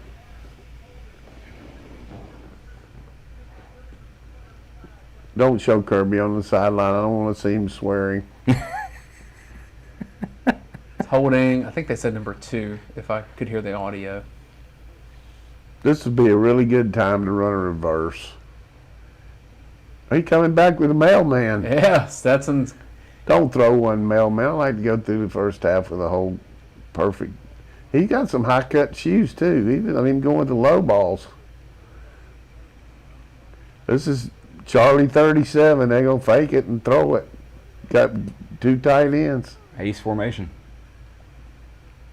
He told him right there, he pointed behind his butt which way to run. Did you see that? It's a good move. I showed.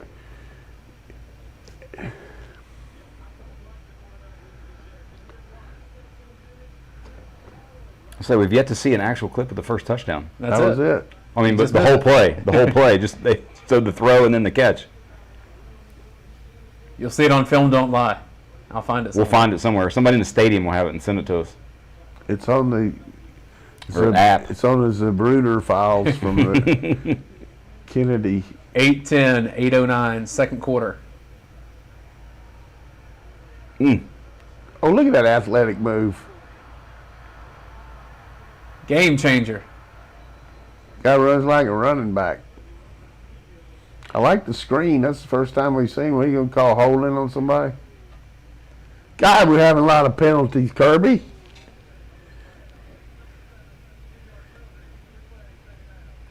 Something 7. Who they called on? Did you hear in the background who they called it on, Dave? I didn't. Talk about the athletic ability of him, though, Coach. I mean, we've now seen that 2 weeks in a row. That just hands, ability to make people miss. That's a find. He definitely He's a got it. player. Look at those shirts with the stripes. I mean, I like them. So we lost a little bit there. Going empty here, probably throw some kind of under route. 7:40, 7:39, second quarter. John, Fitzpatrick being 6'7". how about that 6'6". rhythm throw right there? Seriously, you'd like that as a pro football guy, wouldn't you? Catch it and throw it. Catch it, get into your drop, throw it, go a little We're going to tempo hurry now. up here. They can't get lined up. Nope. Ball will snap a little bit. That's what hurry up means. Hurry up and drop it. Got a bad snap. 3rd and 3. Now we got to punt it. You faked your own self out, Georgia. We tried to run a quick play and get. I wonder how much he's been under center today. That's too bad. That was the super duper senior. There's a game. great case for you fans out there. Look at me in the camera of Georgia stopping themselves. They hit a big play and called a holding penalty on a receiver, and then 3rd and 3, and he dropped the snap. I mean, or the snap didn't get up, or whatever it was. But What a punt. how many penalties we had in this game? We had at least 8, hadn't we? You a looking great that up, question. Brent? Yeah. John Adams says, but when are we going to use the tight ends? A little cheeky from John. John, we need to ask Thomas Jefferson then. Daryl Jones Did you with catch a good point. He saw Ron Corson back on the sidelines. Yes, I did. After he missed. Glad to have Ron back. I don't know that Ron has ever missed a game since he's been at No, Georgia he's until never last missed week. one. I mean, that had to be so weird for him last week. Glad to have him back.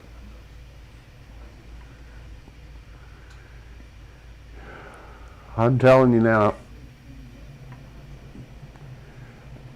Ron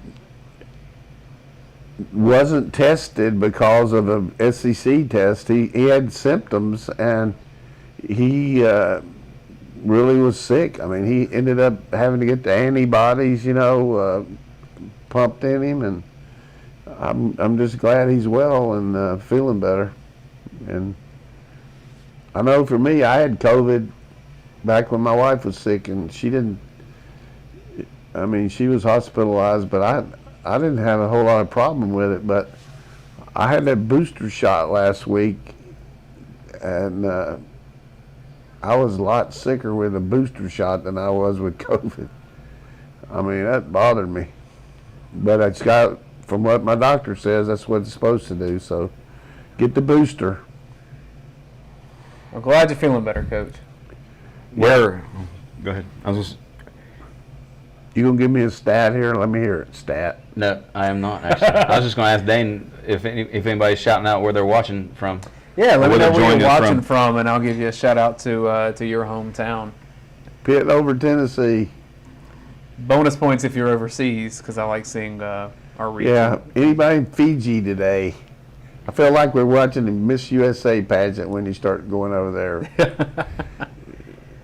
From Guatemala. Well, let's see. Was it last week? Did anybody ever tell me how many penalties we had? Based on the team stats, it just shows 1 still. We just had one penalty. We must not have taken everyone. We had a block in the back, and we had. Oh, okay. That's, yeah. Wasn't somebody in Dubai last week? We've got Sharpsburg. We've got Bruton, Georgia, which that's my father. Thanks for watching, Dad. Appreciate it. I think 2 years into this, he figured out how to sync up the YouTube with it. Good. Way to go. I tell you Good job, what, Dad. anybody's watching this today is challenging because we couldn't figure out where we were on. Nobody knew where the game was on. Trevor's in Dalton, Georgia. Jason is in Myrtle Beach. We've got Jacksonville, Florida. Barry's in Franklin, Pennsylvania. Calera, Alabama. Calhoun, Georgia. Evans, Georgia. Conroe, Texas. Savannah. Right. St. Mary's, where you just were, Coach. Flowery Branch, Georgia. Noonan. St. Simons, Monroe. Nashville. Griffin, Georgia. Newport Beach, California. Savannah, Georgia. Huffman, Texas. Newport Beach. They I've got been to there. come out. They got to come out and do some screens or draws or something to slow down this rush. Norton getting some time on the interior. One of the most disciplined teams I've seen lately, though, on the way they. Holy moly! Hard enough to make a first down, man, without going. I think I'd just probably start using a different snap count, like say snap it and then everybody go. That way you won't jump offside. So we have someone named James Bond who claims he's in Herefordshire, United Kingdom. We'll see. 007. James, I'm impressed. You MJ must be shaken, not stirred. Guy hurting us this weak side of that formation. That's like 15 yards he got. Just shy of a first down for UAB. 6:23, 6:22 on the game clock. MJ Sherman, Bill Norton, Tresman Marshall. Some young guys getting some PT. Scott Miller's in Columbus, Georgia. Scott, voice of the Columbus State Cougars. Go Cougs. Met him when I was down there at WRBL, and I really appreciate his support of what we do, too. Coming over here again. 2nd and 1 for the Board. Blazers. Flag? These guys can't stand it when we move. Don't do it anymore, Lanny. It's not fair. I bet if your you- Conference USA is about to start moving defenses. If a you lot. shift the defense, Is Bill telling them that that's not allowed? Because it kind of is. hey, they can do it, Coach.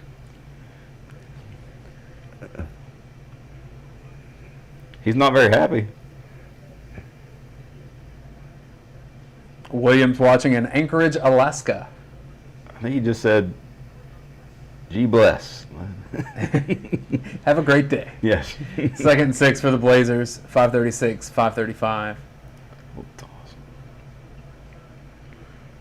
Ooh, we got hurt there on that chop block. Is it Bill Norton out there? It wasn't a 45? chop block. It was he cut the guy.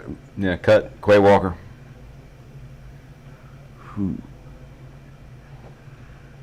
Yeah, 45 is Norton today.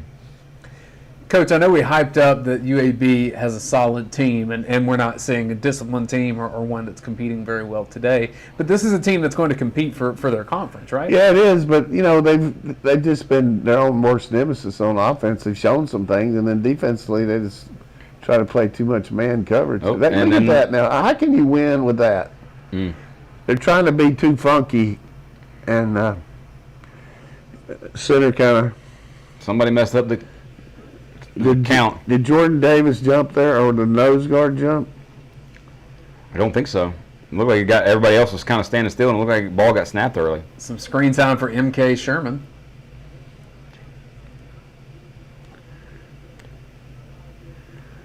We were playing Michigan State when I was a sophomore up there, and Michigan State had, let's watch his punts. He's going to fair catch this one probably. Punts in the air, 410, 409, 408. Running with it. Come on with it, Kieris. It's 2 good returns for Kieris. Well, really 3, but 2 that broke away for big gains. Might as well let him go in and catch a pass if he can run like that. I mean, Looks pretty good. so anyhow, our center got hurt, and Bubba Smith was their nose guard, and everybody knows Bubba from playing pro football and doing the police academy, big guy. And he was an imposing looking guy. I mean, he scared me when I was playing quarterback, but and he says, we got some fresh meat in the game. He's talking about our center. And the play was on 2, and the center snapped the ball as soon as he said, we got some fresh meat. So I'm standing with the ball. And he comes in there and hits me. He said, you've just been tackled by an All-American. Stetson Bennett in the game for Georgia. 4 minutes to go. And Zamir White. Good patience. Still the starting offensive line in the game. This is pretty much unit number 1 out there right now, across the board. Mm-hmm. Kirby said, let's take it in. Yep. Finished the first half. Feels like a Burma Road time, Coach. Yeah, feels like we're going to miss this next play while these two guys are talking. You got to see RG3's tie knot. He's new at this, so we got to see his tie game. 2nd and 5 for the Bulldogs. 3:25, 3:24.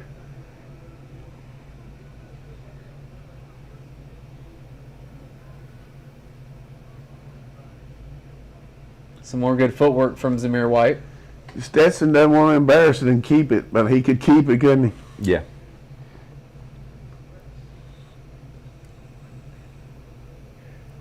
Coach, what do you think about having your 2 best centers play at the same time right now? If they're the best players, play them. I ain't worried about them getting hurt. I mean, people say, well, what happens if one of them gets hurt? What happens if they don't? I mean, Yeah. Well, technically, it's your 3 best centers if you think Jamari Salyer is in you the got to third play. guy, yeah. He's obviously your next best guy. That's why he's in there.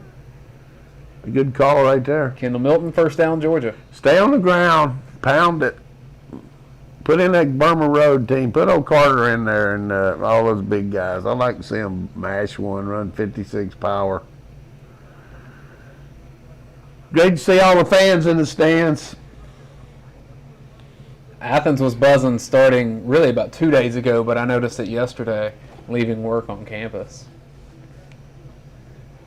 There was buzzing in. It was. We get all the emails, too, saying you better leave your parking lot because a lot of people pay money to park in your parking lot on game day. Could be a sprint out there. Justin Robinson on the backside. Couldn't get his guy's inside shoulder, and he beat him inside. One thing, inside the 10, go north and south. Don't go east and west. You take the ball back, all you can do is lose yards. But you can make yards too. But now we're in a... One of the things I'd like to see them use more, Coach, is a little bit more pistol. Because so much of what they do, especially with JT at quarterback, and the back is on a certain side, you can only run certain ways. It limits you in your running game. Double move. Ooh, that could have easily been called a penalty right there. We're not protecting this boy very good. He got a shot then. It's going to really hurt Stetson Bennett's yards per completion. Now 7 of 8 for 260. This is where Bunkin likes to roll out and run an inside guy on what we call a pivot route, which would be Brock Bowers here. Wholesale substitution for them. Come on over here, Brock Bowers. 1:18 left in the second quarter. Bennett takes a snap. What a throw. Oh, my goodness, did you hit Brock Bowers? Why did you do that? That's why you watch people. I can't get one right once in a while, but I was glad to see that for Brock and for Stet. Coach on the money. Only thing he didn't roll out, I was wrong. I wonder if that girl knew it was 3rd and 7 up there shaking that shaker. She was fired up, wasn't she? Shake, shake, shake. Shake, shake, shake. Shake that shaker. Get delirious down here by myself, people. I'm sorry. 5 touchdowns for Coach, Stetson. it's fun to get that way when you're up 35-0 going into the half, or right at Exactly. going into the half. Stetson now 8 of 9 for 269 and 5 touchdowns. Brock Bowers 3 catches, 107 yards, 2 touchdowns. People that don't subscribe to UGA Sports, you're missing out because you would have heard about Brock Bowers just having a phenomenal fall camp, particularly when Darnell Washington got hurt and he really took the bull by the horns and got all those reps. But he's such a nightmare because he's just big enough to block, but he's really fast enough that he can work on these safeties. And we saw his speed on the long catch, but Kirby's saying, "Hey, we got to be careful here now. We can't let him go down here and get something." He's already worried about this kickoff. But that's the way it is right there as a head coach. You're thinking about the next thing that's got to happen. You got to get your defense. Are we going to play dime defense? Are we going to play how much prevent we're going to do? How much we're going to rush them? That's what they're talking about right now. Look at the guns on 19. I mean, that guy's a freshman. True freshman. Timothy Howard says Bowers is a beast. That's pretty true. So is Uga. Did you see Uga walking off? Uga's even tired of this first half. He's going to go in. He's going over to his place. Yep. Right there. Get some shade. Uga in the background. Bubby Dean says Coach Tradamus. That's right. I can tell you this. I knew what Uga's strength was when I got this job because they told me I was asking about some seats on the plane to put a couple of my boosters in. And they said, "Hey," I'm talking about in first class. They said, "Can't do that. Uga's up there." Uga's in those seats. So First class. It's like the hotel room he has at the Georgia Center. hey, That's Uga's room. he's the man. 1:13 left in the first half. Georgia up 35-0. I would have never thought that this score would have been this, No. but I'll take it. I mean, can't complain. Jalen Kimber now getting some run at corner. Frankly, we're not going to do a ton of like halftime thoughts like we did for the Clemson game because you've been getting our halftime thoughts. We're probably as a whole surprised that it's been this one-sided. Stetson Bennett's been phenomenal for Georgia's offense. Brock Bowers obviously has been great, and the defensive front's still good. So that's my take on it. All to say, once we get to halftime, we're going to be taking a break and you'll be seeing a slideshow, but we'll be back for the second half. I hope everybody stays with us because we're going to get down here and do a couple of Elvis' greatest hits. Just for There's Are you going karaoke on us, Coach? I don't even need karaoke. I can just go a la carte or Acapella. acapella, whatever it is. I mean, send in your request, what you want me to do. I can, any one of Elvis' greatest hits. But Yeah, but if you do I that, really don't like rock around the clock that much myself. But I can Are You Lonesome Tonight? And we're not some free jukebox, though. If we're going to But get I Coach mean- singing, it's going to be $5 a pop. no, for the I'm super not chats. charging. This is free. I'm happy. I'm happy. So Georgia takes a 35-0 lead into halftime. A lot of guys are about to get some experience in the second half, and I think that's really good for Georgia's program. I can tell you what old Bill Clark's singing right now. Fire up the bus. Have a blue Christmas without a defense. Right now, Bill, I really thought that this game would be tighter, but we showed a lot of our explosiveness and really hadn't had to show much running game. I mean, these guys are in visual coverage on defense, just complete visual. Couple scores. Notre Dame has now taken the lead against Toledo. Irish lead 24-16 with 11 minutes left in that game. At halftime, Colorado 7, Texas A&M 3. Beginning the third quarter, Murray State and Cincinnati tied at 7. Halfway through the second quarter, Alabama 21, Mercer 0. Mercer, the Bears. It looks like Bama's about to score again, though. Nick's going to be not happy with that performance He right was now. not happy with it before it started. He did his rant on Monday. It was We could phenomenal. do a rant for us, Nick. All right, we're going to take a halftime break here. We'll be back here with the second half. So when you see Georgia and UAB back on the field on your TV, get back on our YouTube page or just leave this up on your second screen device. We'll help you get synced up, though, in the second half as well so you see what we see. Thanks for watching. Thank you to Bud Light Seltzer and Athens Ford for sponsoring the UGA Sports Watch Along Show. We'll see you in a few minutes.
All right, hello everyone. We are back here on our UGA Sports Watch Along show. We're watching the second half of Georgia versus UAB. Blowout game in the first half. Georgia with a 35-0 lead, and UAB's taking the field. I will give you some time cues to help you get this synced up on your TV. 15 minutes on the clock right now. UAB takes the snap and hands it off. Right side. Gets about 6 yards. Nolan Smith hurt, maybe. Getting up slow. I'm not even going to ask you, Coach, what you say in a halftime when you're up 35-0. Well, you just talk to your players about you want to make sure that you get out there when you got a chance to get some of your buddies in the game. You know, they work hard. They deserve a chance. So, and then when you get in the game, you live up to the standards that Georgia has and don't do some stupid things and get penalties and all. Just play your technique and don't try to be a hero. 88, Carter. Oof. You turn into an analyst, man. So it's just a case of making sure you got your special teams lined up and any substitutions you're going to do, and at the same time tell the coaches to keep it simple and don't give them anything easy. 13:52, 13:51, 13:50, third quarter. Tight ends offsides.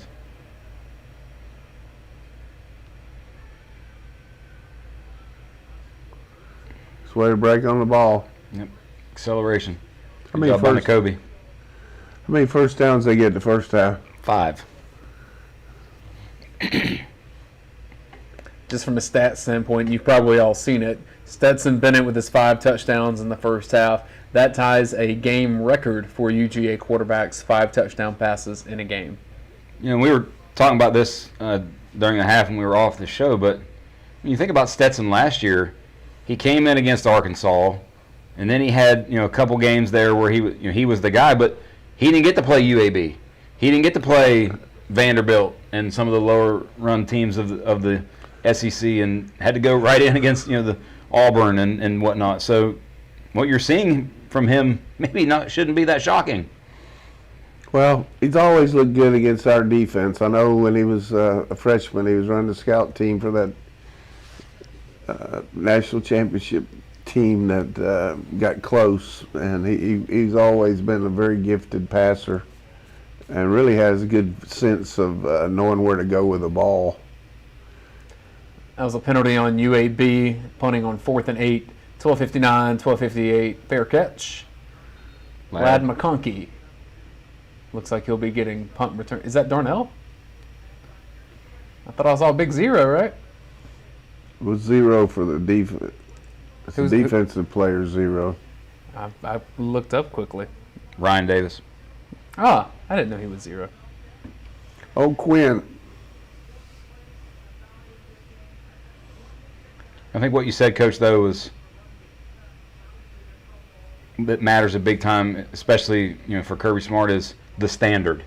Like, there's a standard of how you play every play, no matter the score, and it's something we even talk about with our 6th and 7th graders. There's the play right there. Kick it out. This is Stetson Bennett on the field. So maybe he goes for the single game record for Georgia with touchdown passes. We'll see. I don't really think they're thinking about that, but he could do it. 2nd and 6 for the Dogs. 12:35, 12:34, 12:33, third quarter. Blitz. That's one good thing about running the play, quick. They got to show what they're in. We've changed our protection. This guy's still going to come even though he faked it. Just tremendous call there. He ran the play right back where that guy fell out. Did you see that? Yep. The guy was going to blitz, and he knew when he checked that the guy wasn't. He didn't know that, but he checked to a play where the guy would be if he got out of the blitz, and it went right in there. Here's the first play. Is this the first touchdown that we finally get to see it? Little play action deep shot.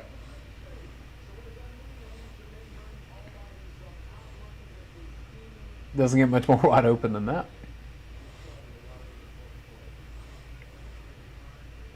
11:40. It's another pass.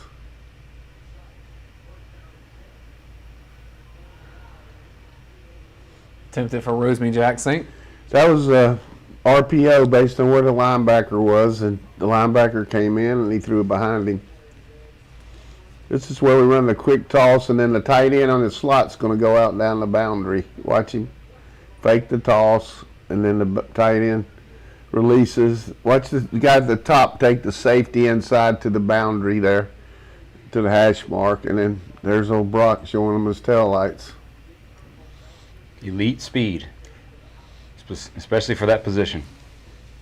There was a small window, Ladd McConkey across the middle on that play as well. Obviously, you could go to the streak tight end down the sideline, but And UAB was in the perfect coverage to run that against.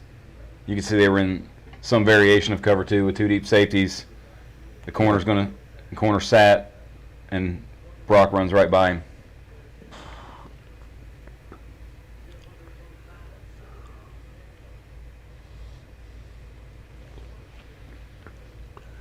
I like to see us come with a little bit of two-back stuff where we have Cook in, or the other guy, Milton, McIntosh. McIntosh in the slot.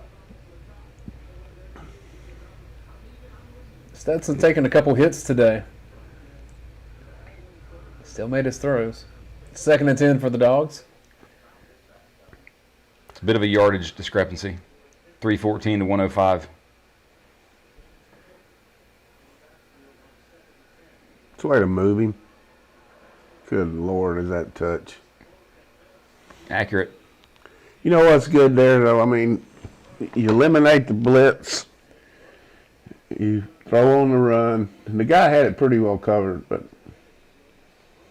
accuracy just very accurate. Best thing about this is for this kid is how much grief he's taken and just come back like this.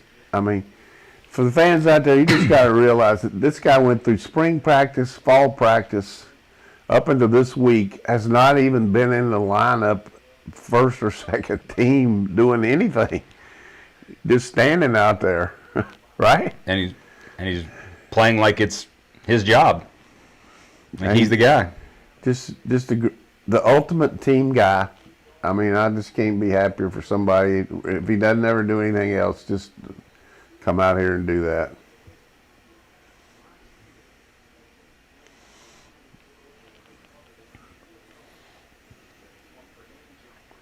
Why don't you show who we played? 11 minutes left in third. Coach. That was good. We missed the block, but he still made. These guys are taking some chances now. We need to move the pocket. They still got the first team O-line in there, but we got JT saying, well, my side's feeling a little better. Hate it for him because, you know, this has been a chance for him to do a lot of the same thing we see today. But Yep. Confidence. kind of fair to Stetson that he got this. So bunch him up and hit somebody underneath.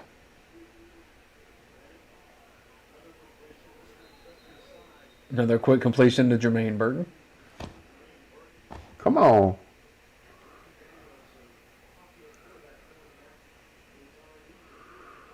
I would assume that the starters will be out after this series.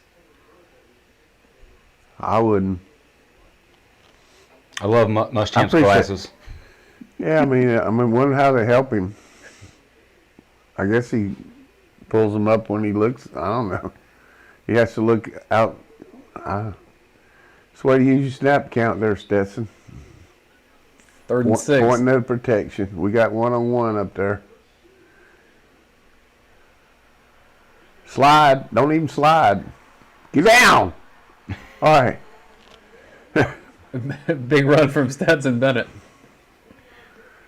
20 yards. Mailman delivering. He's a good athlete. By the way, Jamari worked pretty well right there Yeah. at left tackle. I got a letter from the mailman. He sent it special D. Bright and early next morning, he sent it right back to me. It said on it, return to sender. Ooh, amazing Oh, run. yes, Amazing sir. run from Cook. Cookie. Amazing ability to stay on his feet right there. Thought he was down. Nice coat. That guy's on something they don't sell in stores up there. Do you see him? He didn't even know they scored. Good I want to run, see this Cook. replay. I want to know how he stayed on his feet. I hope he did. I hate to players are see dropping these like kids flies. getting hurt. Upset alert, Notre Dame. 30-29. Are they going Minute for to two? go. Are they going for two? Is it 29-23?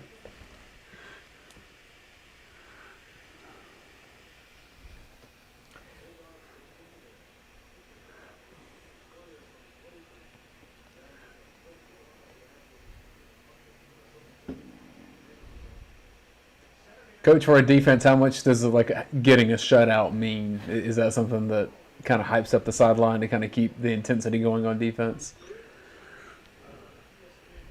Well, I mean, it helps. I mean, I know that's going to end up being backups in there for much of the fourth quarter, but It's just, this guy's a friend of Kirby. He's not going to run the score up, but I mean, you can't tell those guys not to try to. I mean, Milton comes in there, he's going to burn the road. I mean, all of a sudden you put Milton in there or Edwards. Here's this run. Look at this. Great job. Got the ball in the wrong hole. All right, that's the way to change it.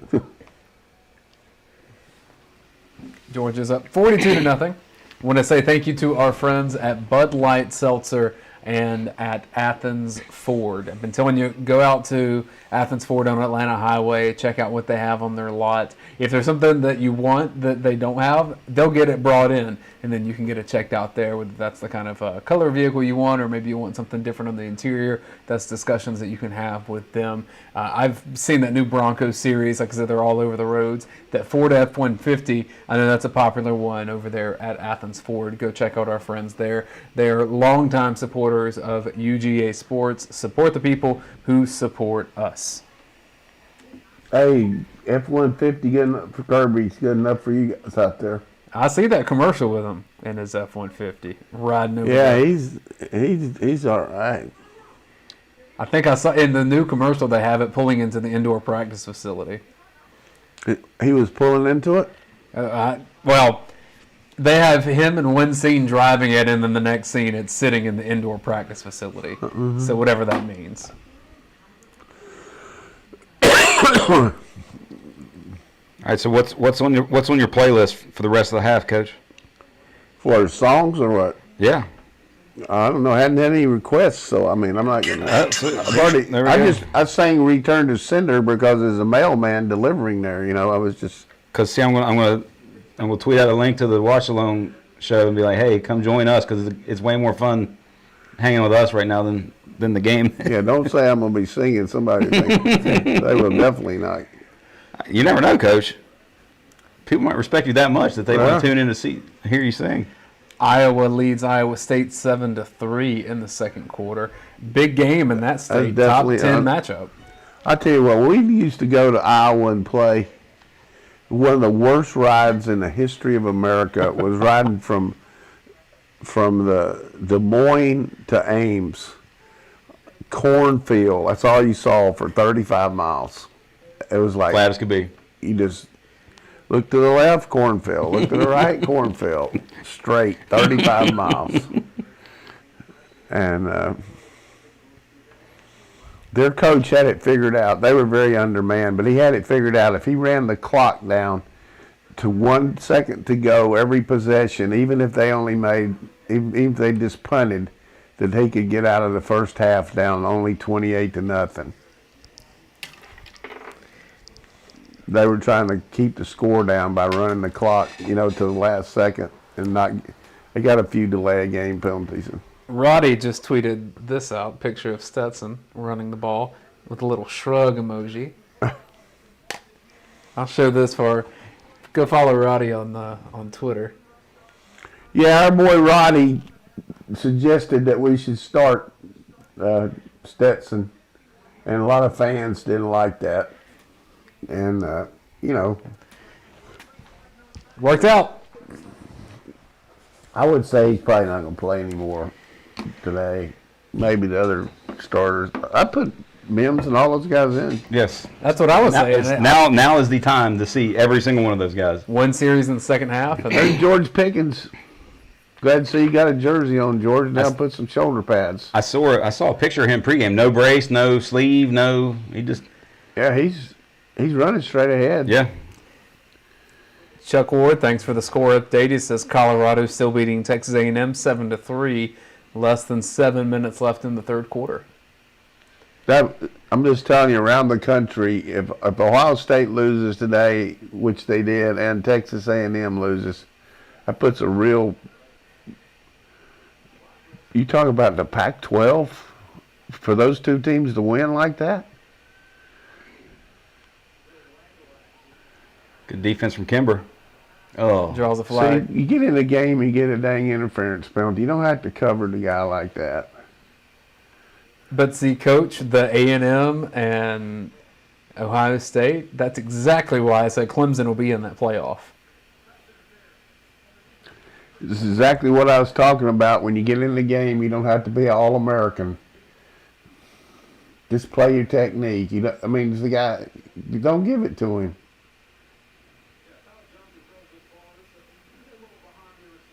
Is it front? Is it the back arm? It must have held him before that. It must be the. I didn't see it at the point of attack. Yeah, no. Must be the backside that he's maybe grabbing a jersey. What or we're something. talking about here, we got Jalen Kimber, who's a young player at one of the corners, and hey, memo to the UAB Blazers. Georgia is going to stem their line. When they stem, you do not jump. Please do not jump. Please do not pass go, and please do not collect $200. Come on, man. How many times does it take you to figure it out? They're slanting and jumping on you. Wow. It's at least the third time already. Oh, minimum. 8:36 in the third quarter, 1st and 15 for UAB. Ringo pick. Ringo Way Starr. to play the ball. You got some Beatles in your playlist? Yeah. I love Ringo. I like John Lennon and Paul McCartney better, but Ringo singing doesn't do much for me, but good drummer. Playing a bell technique on the guy. Good. And Can't play found- much better than that. No, The only thing you found could the have ball. done is not falling down and show him some of your speed. I like to see him return a few punts. This has got to be Beck in here, doesn't it? Yes. Come on, Beck. You know, Keely Ringo is one of Georgia's highest rated recruits that it's gotten in, he's just that caliber of player, like super 5-star kind of guy. And so Georgia's leaning on him pretty heavily this season. He had a couple bad pass interference penalties against Clemson, but I think we all agree that his future is bright. Hey, in his first home game, he gets an interception. Yeah. Can't complain with that. And he had such a tough season last year after having to get the surgery. Like that, he's a West Coast guy, so having He's to not West Coast. Come on, man, Arizona. Just kidding. He wouldn't want you to think that, but you're exactly right. And then when he came in the fall for spring practice, he had a concussion, so he missed almost the whole spring practice. But really, we got some good depth there at corner. Just got to get some veterans out there. We got one in DK and Speed, but we got to get Kimber and Green and these guys come along. And we've already seen Bullard in there, and we'll probably see Lester in there. Yeah, Kwame Lassiter. At the corner. I think he's number 3. We'll probably see him in. He's Kamari Lassiter, not Kwame. Kamari Lassiter. Yeah. And it's going to be maybe see some Nyland Green too. yeah. I think I just mentioned him. Maybe Yeah. I didn't. But we got to get Beck going here. Get some good rhythm. Yeah. Build some confidence. Get some good rhythm. First downs. Get a screen here to him or something. Throw a screen to Brock Bowers. Let him run 70. Yeah, his first pass was the chuck it route, which I don't mind because I like to throw it deep. First play this weekend, coach, in our game. We're chucking How about it deep. these girls doing this? My little girls used to say, "Fudge, fudge, call the judge," when they were doing the jump rope. Is that what's in my future, Coach? Yeah, you can be saying, "Fudge, fudge, call the judge." Strawberry shortcake, appleberry pie. You know, speaking of sayings like that, I was listening to the cheerleaders yesterday at the middle school game. You know, it's the same cheers. From stuff that I was in grade school and middle school and high school, same cheers, still the same ones. Did you hear the one that they were saying after the Tennessee game today? I did not, coach. Under the arm, pit.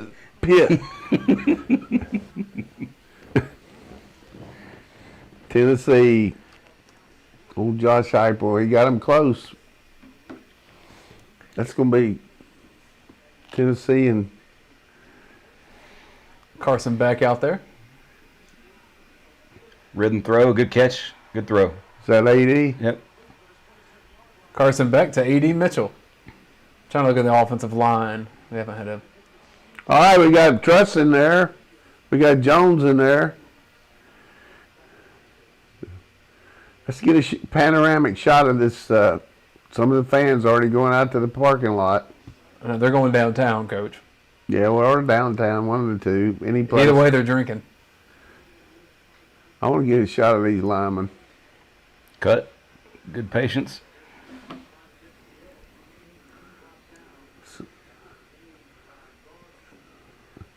There's Broderick Jones.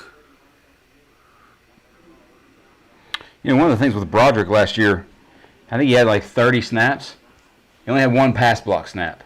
So you want to see it. You want to be still. I mean, as much as you're up 42-0, but you want to see him pass block and get some reps going. Well, you know, he got hurt on that scooter, though. I mean, hurt him.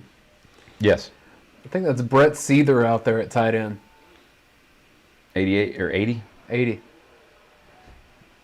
Where's that going? We got my boy 77 in there. Flag on the play. Big Willick in there, Aren't you the great old 77? That guy's bigger than Dallas.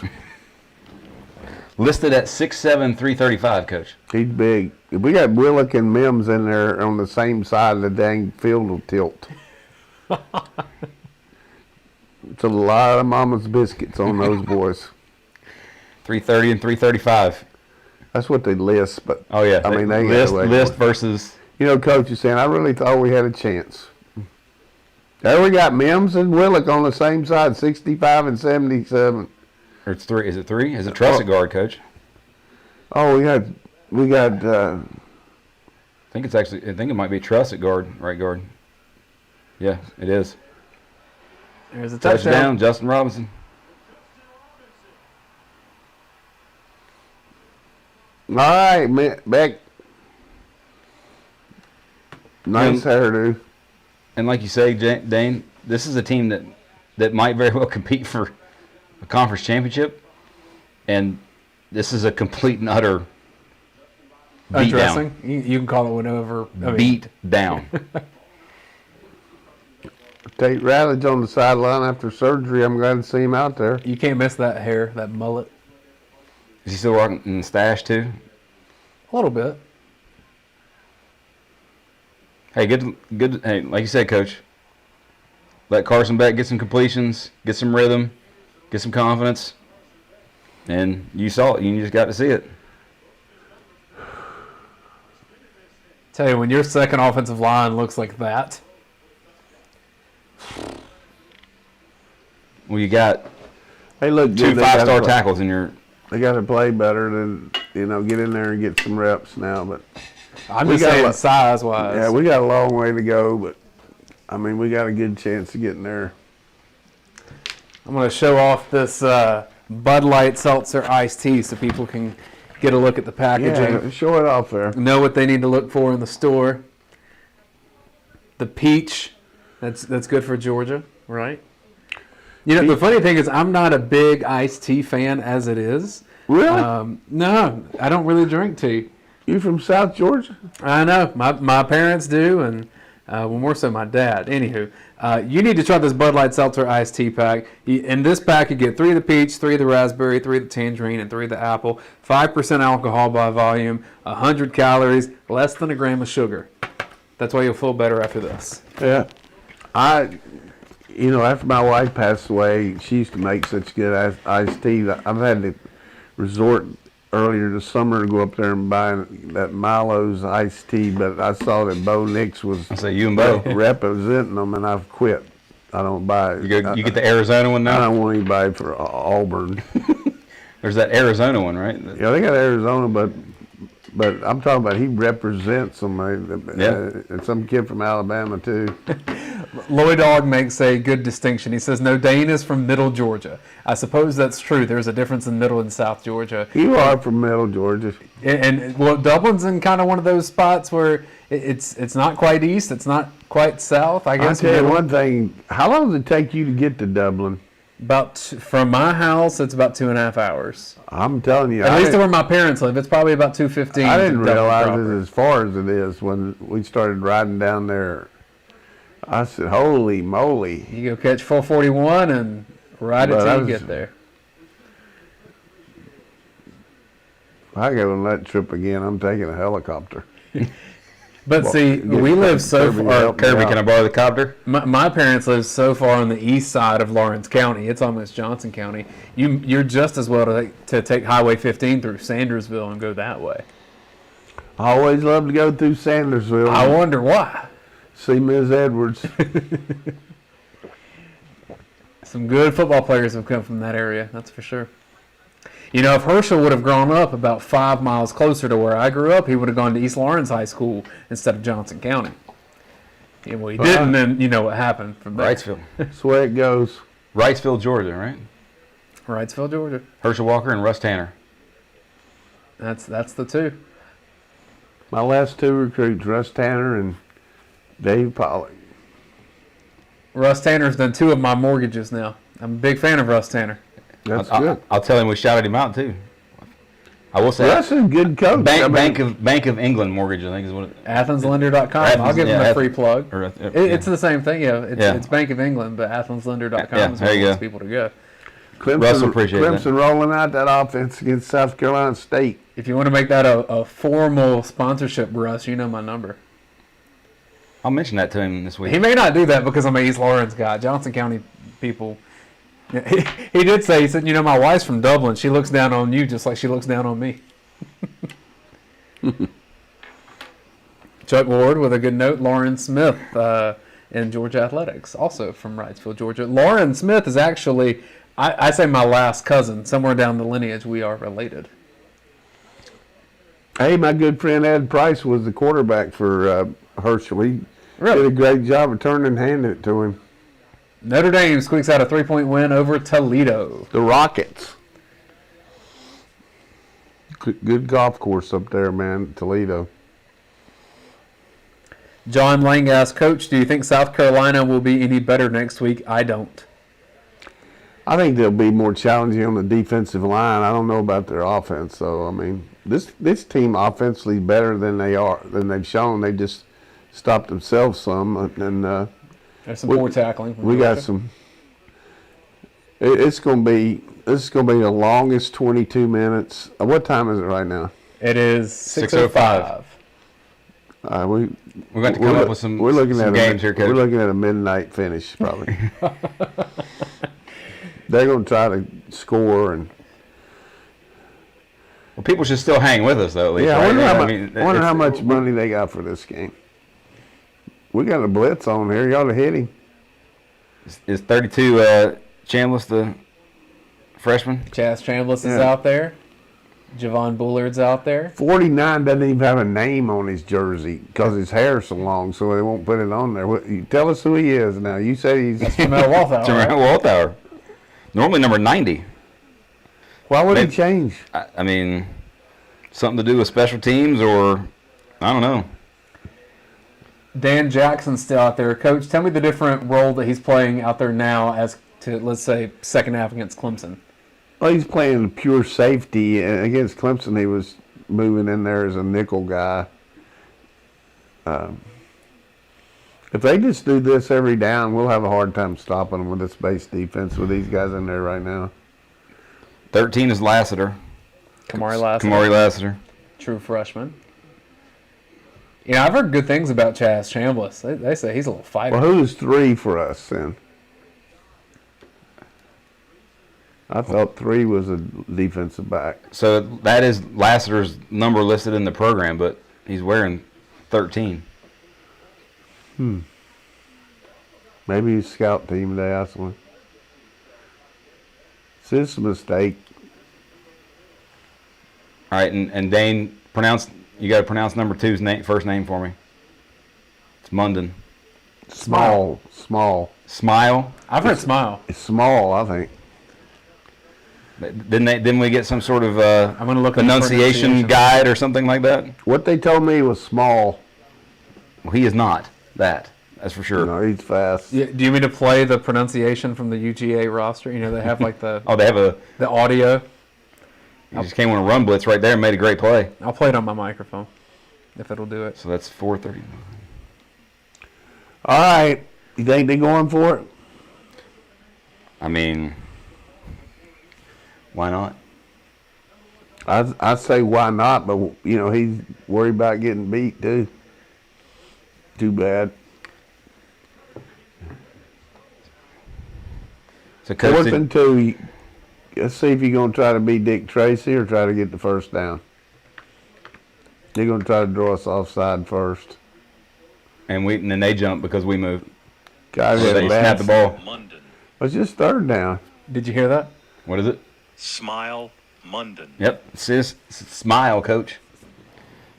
If you knew, why'd you ask me? That's what the thing said. I didn't know.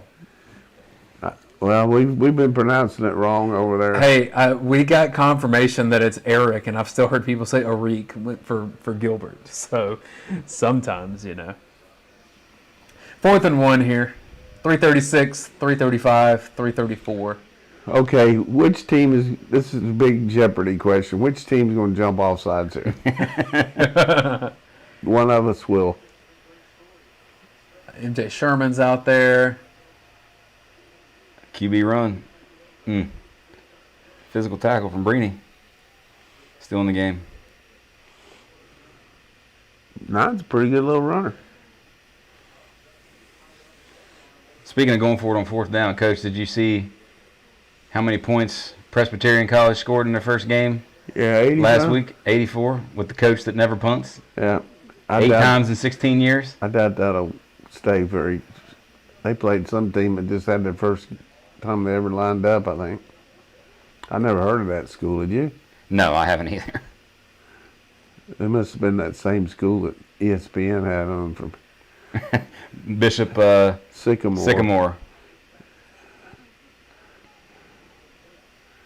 End of the 3rd quarter, Colorado 7, Texas A&M 3. Coach, have you had a chance to interact with Jamil Dye much yet? New No, I secondary haven't. coach. I just said hello to him. Haven't met him.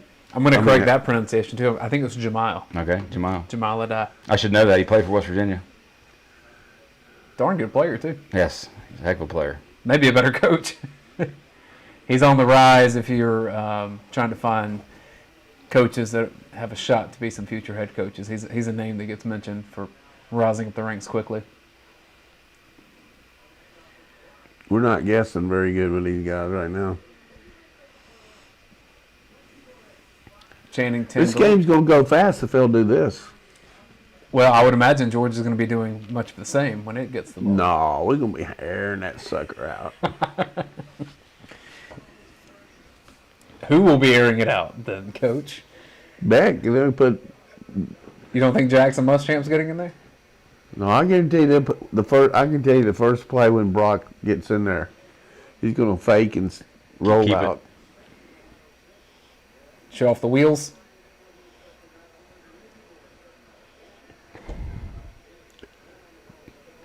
Trez Marshall. You know, one thing that we should probably give voice to, Georgia's game against Clemson was a very physical game. I mean, you could sit there and watch how hard they were hitting each other. So to have a game like this where a lot of players do get to play less, rest up some, that's only beneficial as the SEC season heats up Sure is. beginning next week.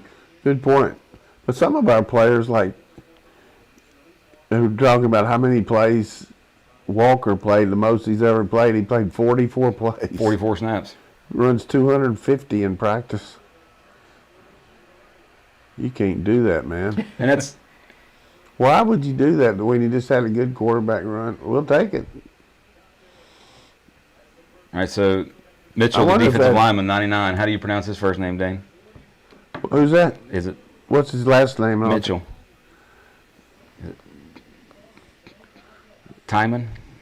T-Y-M-O, T-Y-M-O-N. Timon. Yeah, Timon. Yeah, that's what he just in on that last few plays there This too. is big for Hawkeyes to go up there and. Ooh, this game's going to the wire. I mean, this is the most important thing in the state of Iowa since the Iowa caucus, right? Or maybe since Field of Dreams a couple weeks ago. Well, yeah, a couple weeks ago, They're MLB playing game. for some kind of side trophy or something. Sawhawk Trophy, Yeah, something like that's that. Erickson at center. 88, Rylan Godey, who's a very good golfer, by the way. Jordan Davis, not as much so from what you told me. No, Jordan Davis not. I don't think Jordan Davis had ever played golf before when I saw him. I don't suspect many people have been trying to put a golf club in his hands. No. Owen Condon at left guard. Truss at right guard. Mims and Jones are your two tackles. There it is, Coach. Low. Low. There's a good example, too. The receiver needs to bend over from the waist down. He just stuck his hands down. You can't. You got to slide into that Yep. catch. Make the catch at all costs. Don't That was not a great pass, but help your quarterback out a little bit there. it should be a challenging. 3rd and 5, 22 seconds left in the third. I'm watching two things specifically. I'm watching Mims and Jones right here on this play.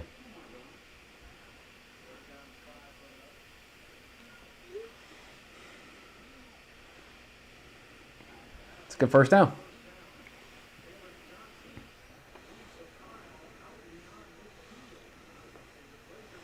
Jalen Johnson. And there's your third quarter.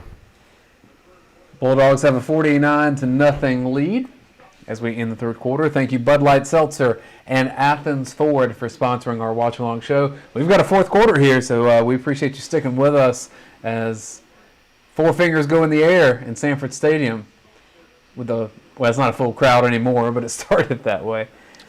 Question for you, Coach, from Lloyd Dog. He says, what do you think about Cincinnati this year? You talking about the Reds or the football team? You could go either way because he did not say.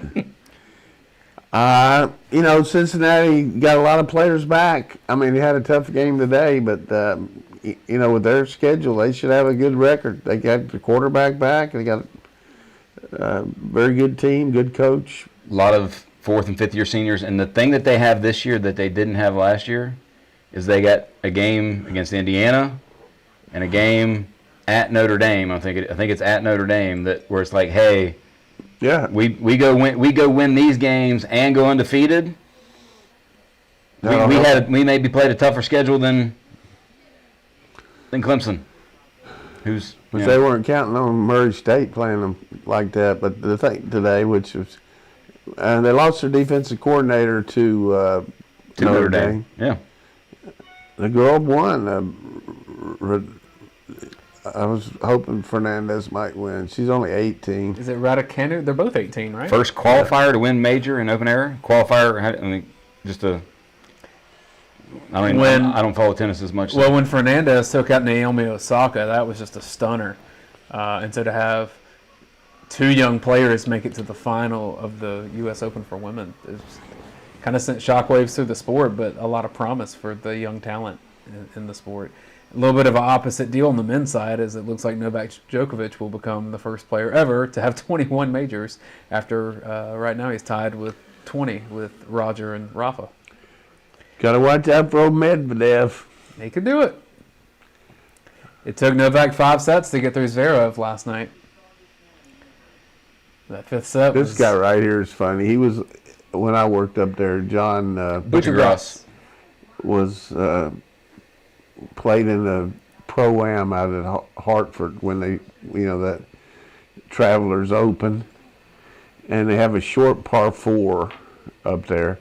He got a hole-in-one on a par 4. Whoa. And That's Happy Gilmore-esque. Of course, we never heard the end of it. Did it hit off anything, or did he just? No, it was a 290-yard shot, and he rolled it up. But I hit a few of those last weekend, Coach, over at Topgolf. hit that back net. That back net's 250. It ain't 290. But about 3 lines up, though. It might be. No, Colorado's still up on A&M in the fourth quarter, Coach. 7-3. Brent, you ever seen the clip of Mike Trout playing Topgolf? Yes, I have definitely seen that clip of Mike Trout. So A&M's backup coach, Calzada, 12 of 28 for 84 yards. I heard he's catching a lot of grief. That could not be good for A&M. They need to survive that game. What an upset that would be. It really would be. My deals, I told everybody they were going to kill him, but I didn't know it was different when the QB gets hurt. All right, we've got a fourth quarter in Athens. It looks like most of the fans are still there. They want to see Beck. And this guy, Kendall Milton. 14:53 if you're still trying to watch along with us. Herschel. 1980 team had the reunion today. Herschel's passing the plate for his senatorial. He'll be down in Perry at the end of the month at a big rally at the fairgrounds.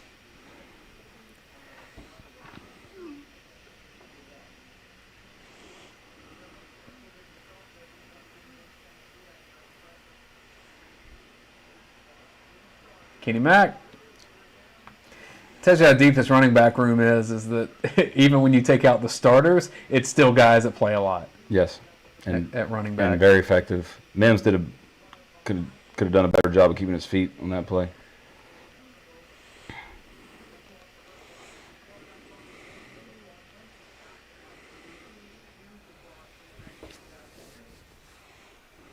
If you're a fan, Coach, who maybe didn't even get a chance to go to a game last year, I'd be hanging around too. Yeah, I'm there. I'm going to enjoy it. Hey, pull it and keep it. Go get 15 all day. Take that. See him keep it. Love it. That warms my heart, Coach. Coach, what was your perception of Georgia in those early 80s when you were a young coach, obviously, but even before you got to Oklahoma? Yeah, I was impressed with him. I was coaching out at Missouri, I think, at the time when they won the national championship. I wasn't alive then, but from everything that I've seen, it's a pretty easy game plan when you hand it to Herschel. Bill Lewis was a defensive coordinator for. I worked with Irk, and they had to play Mississippi State, and we stopped Mississippi State pretty well the year before. So he came out and visited with us, and he actually came to my house and ate. And when he got back, he sent an autographed picture of Herschel Walker to my son Todd, which I thought was pretty impressive. That's really cool. But he was disappointed in his trip after we told him how we stopped him. I'm going to tell you that here right now. Go on and run with it, big stud. Kendall Milton, good Lord. They had a fullback in the wishbone that when he was going outside, he had his hand backed up a little bit, and when he's going forward, he had his hand really forward, a lot of weight. So we had an animal call. Anytime he was going forward, we'd say dog, cat, wolf, anything, and we'd pinch our line. And then if he had his hand back, we would just play it outside. We stopped him cold. So little things. And the little things. That didn't hold up the next year. So he came all the way out to Missouri for that. But he gave me a good picture of Herschel. And got a good meal at your house. See, there's the kind of stuff right there. Is Erickson the center? Yes, but that went right through his hands. Look A little like high, but you got to catch that QB. Show it again now. Don't show us who we got tonight. They're not going to show you any replays in this fourth quarter unless it's a touchdown. So, Coach, since they're showing that, though, which game's on your TV tonight? Texas, Arkansas, or Missouri and Kentucky? I'm going to watch Missouri. I'll watch both of them. I'll double dip it. I'll have one on Back and forth? Yeah. Do a little scouting for Arkansas. We got Arkansas in 2 weeks, right? 3. Who do we play next week? South Carolina. Vandy, Mm-hmm. and then... Oh, we got Arkansas. Vandy. And that one, 100-0. Played South Carolina and Vandy. Those may be easier than this one. Just saying. A little bit of a hurry there, on by that throw by Beck, I thought, didn't you? Yes. JT, what do you got to say, buddy?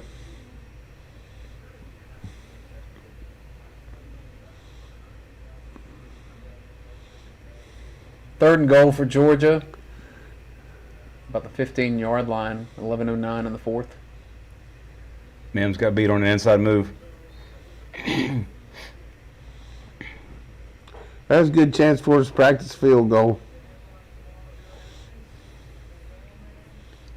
Get to the magic 50. Get over 50. See, so this is what you're saying, Coach. That I just saw I Jamari. swear, he looks like he has a dip. He does. I just saw Jamari Salyer run on the field, and in most cases, you're going to have a guy like him not be playing at all. But in this particular play, in this set on field goal, he's crucial to it. Yeah, your field goal team never switches much. You got to go in and do that. They don't like to have to go out there like that, but they got to. He missed it. Mm-hmm. No good. Kirby told him to miss it. He didn't want to have 100 on it. 32-yard attempt for Podlesny. So that's back-to-back games. He's had some misses. He's 1 for 2 on the year. Is that right? 1 for 3. Missed. Yeah, I mean missed two misses, two. and one for 3. That's 3. I can't count. He's going to be singing "Are You Lonesome" tonight after missing that one. The only request that came in our conversation with that was for Hound Dog. Yeah, it's because of Georgia Dogs. Yep. You ain't never killed a rabbit and you ain't no friend of mine. You said you were high class? Well, that was just a lie. That's pretty darn good. I'll give that a 9 out of 10, Coach. I'm impressed. I can do Elvis, man. I'm going to text Logan Booker and tell him Was, you can just sing your way on to their show rather than... hey, I got fired from that place. I'm not good enough for them anymore. Interesting note here, Coach, from Patrick Garvin on our group. Come on, feed. Patrick. Last time Georgia did not allow a touchdown through the season's first 2 games. Was when Caesar went over the Rubicon. 1998, Kirby's senior year. Who was the coach? We had a good defense.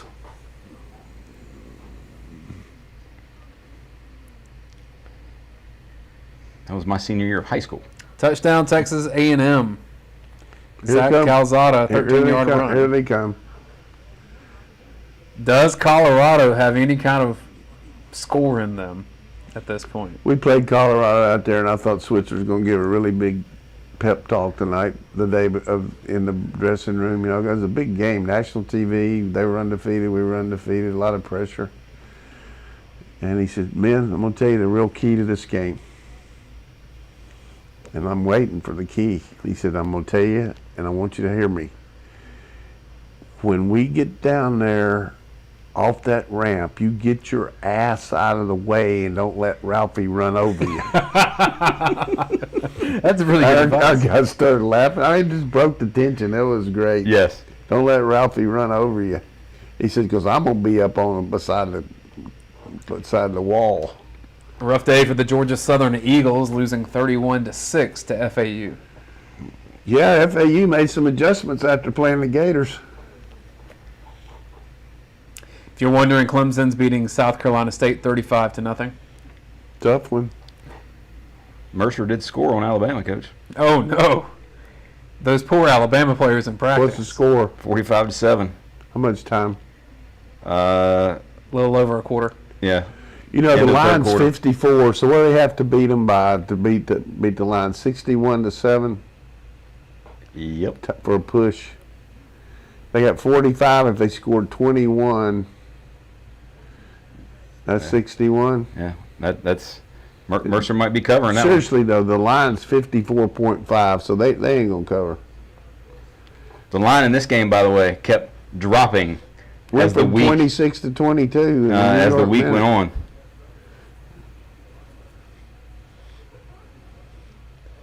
That's the way. 10:52, 10:51, fourth quarter. Zion Logue.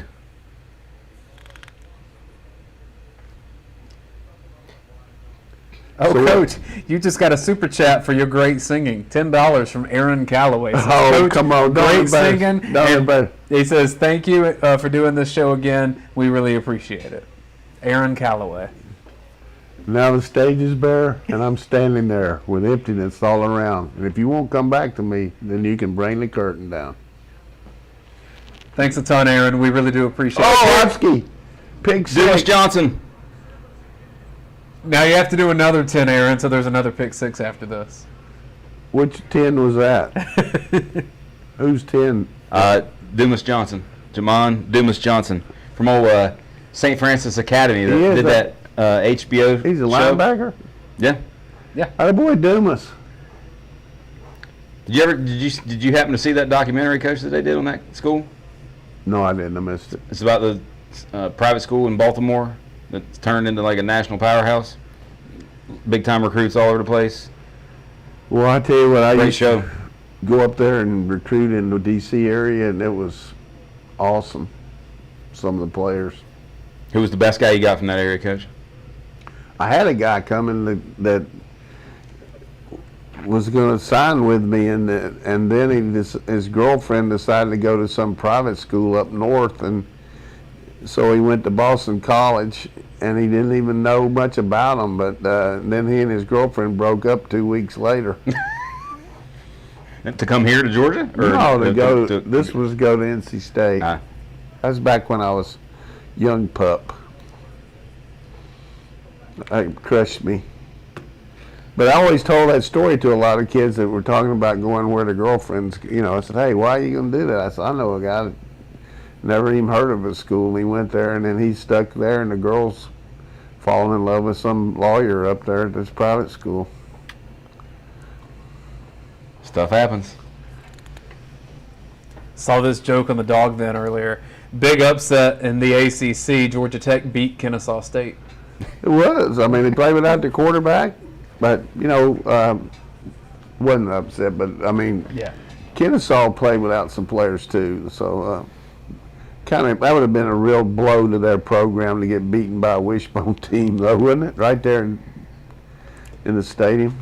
I think they should, I think it's great that Josh Brooks and the administration are going to acknowledge Coach Rick there at halftime, and I think Georgia Tech should do the same over there in their stadium. I mean, undefeated over there, take it over there to Bobby Dodd. Chuck Ward says that he wants to let everyone know that Coach has done several cameo messages for him, and his friends and family were surprised and thrilled to receive them. Hey, that's nice, Chuck.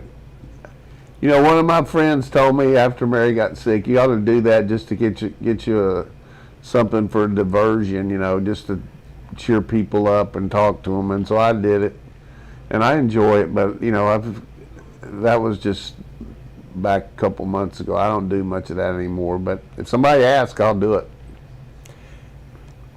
I don't know if this is an upset or not. I'm just looking through some scores. Duquesne, I think is how you say it. I know them more from basketball. Duquesne basketball school. Beat Ohio, the Bobcats, 28-26. That's what happens when you lose your coach. Yep. Solich, retired. You know what Bill Clark sent over to Kirby at halftime? White flag. Sent him a message from Elvis. And it said, Don't be cruel, true heart that's true. Don't scorn me anymore, Kirby. But Elvis, when he sang Don't Be Cruel, I mean, that was over with. big win for Scott Frost. They're going to beat Buffalo up 21-3. Buffalo's a good team. They lost their coach in April, but he's at Kansas now. But Well, evidently Texas A&M did not score, Dane. There must have been a penalty then. Something. Anyway, it's changing. Well, All right, so Coach. I'm going to just tell you this, man, about Don't Be Cruel. And it's a heartbreaker for me. In the 6th grade, I had to move from North Carolina, one place in North Carolina, Asheville, to Burlington. I had a girlfriend up there, and she broke my heart and sent me a letter and told me she was breaking up with me. And right when I was opening up the letter, Elvis comes on, Don't Be Cruel. That was terrible. Broke up with me after I left for 2 weeks, man. 6th grade. I think it worked out for you, Coach. Yeah, I ended up moving there in Meat and Berry. That was great.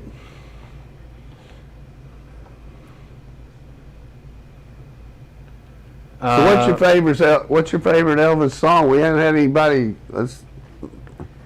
We got to do something to get. I mean, we got 10 minutes left, right? Or what is it? What's the game clock now? I really don't want to do a medley of Elvis greatest hits, but thanks, Matt Thompson, for letting us know what happened in the Texas A&M game. So there was a touchdown, but it was overturned and ruled a fumble. So A&M fumbled into the end zone when the quarterback dove for the score. Thanks for Hamwich for letting us know that too. ooh, That's that's not like Tennessee against us a couple years. Pig Howard. So, Coach, 2 questions. 1, are you a little semi-worried about the field goal kicking situation right now? No, he No. probably helps him a little bit just to bear down. He's a little cocky during fall camp probably, but I think he'll be fine. And then You 2, can't miss one like that, though. I mean, but if you're going to miss it like that. But the one he missed against Clemson was crucial now. yes. 2, next 2 games on the schedule. South Carolina, Vandy. You're going to be 30-point plus favorites again. Maybe not against South Carolina. 30 is a lot. Vandy, you will be. I don't know if it'll be quite 30 for South Carolina. It'll be high It'll be 20s. really close. I hope it is. It'll be high 20s. I hope it's don't know not. if it'll be That'd 30s. be a lot of bit money, but Do you give up a point in You the gotta month get of through- September? you got to get through this game. Well, so far, Georgia's defense has given up 0 touchdowns this season and has scored 2. I like it. That's a good ratio. Matt Thompson asked, can Camarda kick? He can, but the kicker is Jack Podlesny. Come on, let's don't fire him yet. Come Nah. on. That's a good question, though. He can. He's a good kickoff guy. He's good, but Pod's the man.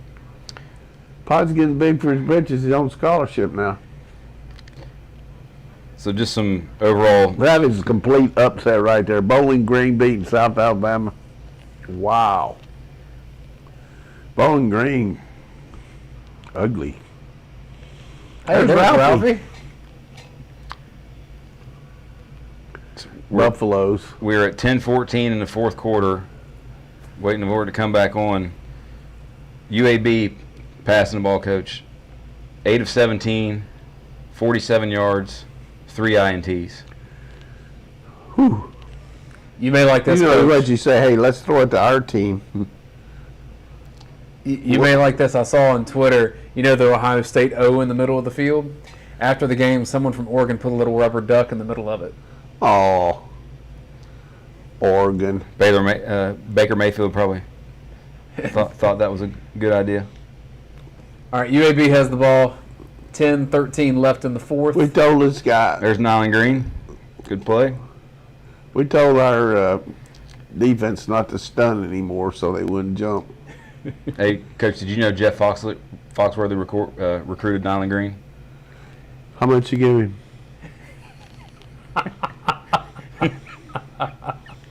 No, he said on our podcast last year when he did the podcast with us, he talks about how he feels like he recruits these guys, and that's his guy. good. That's his guy. I'm glad he's showing up. a good player. I hope he'd recruit that other kid from down there, Benton, who's at IMG.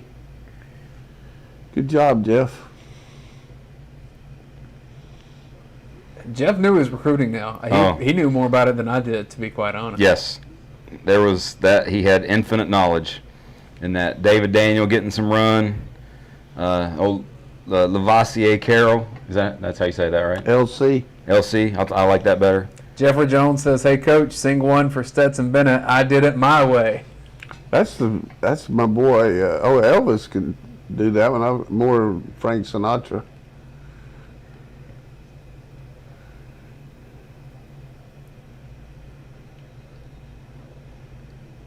Regrets. I've had a few. I've traveled each and every highway. That's it, isn't it? He hasn't got any regrets today. No regrets today. The West Virginia Mountaineers beating Long Island 35-0. That's a tough game there now. I honestly didn't. I honestly didn't know that team had a football, or that school had a football team. Long Island, man. I know they have a pharmacy Oh, school. they got but I didn't know they had a football LIU. team. I know LIU's got a team for basketball, but Long Island. Some of these teams are getting football, and I just don't know about it.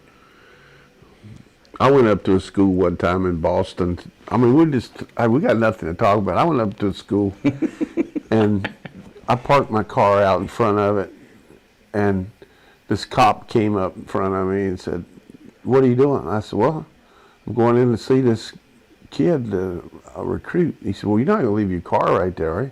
I said, "Well, is this a no parking zone or what?" He said, "Well, you can park it there, but I can't tell you it'll be there when you get back." He said, "What are you doing?" I said, "Well, I'm recruiting here for University of North Carolina." He said, "Why don't you come here and park in the teacher's parking lot?" And I said, "Okay." I said, "While you're at it, would you please escort me in the building?" He started to scare me, and I talked to myself on the way in, this guy better be really good if I'm going to keep coming back up here. Good player. Yeah. He was Did you get good, him? but we didn't get him.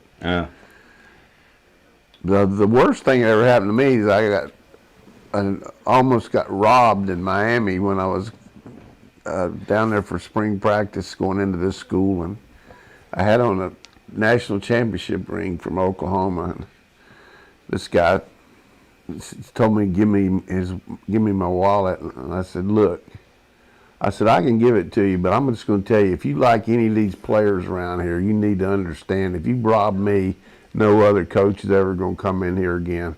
I said, "You see this? This is Oklahoma. We won a national championship, and all these players around this school said, y'all going to get a bad rap." He said, "No." I can't tell you what he said exactly. He said, "All right, man, I ain't going to rob you."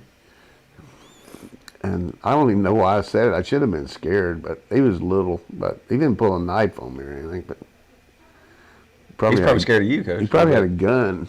But I showed him that ring and flashed it. This is a pretty good How point. about Mercer on the comeback trail? Nick is going to be chapped like the saddle on an old horse. Okay, so He got Coach, 14. do you think that there is a part of him that secretly is like in the back of his mind, I love this.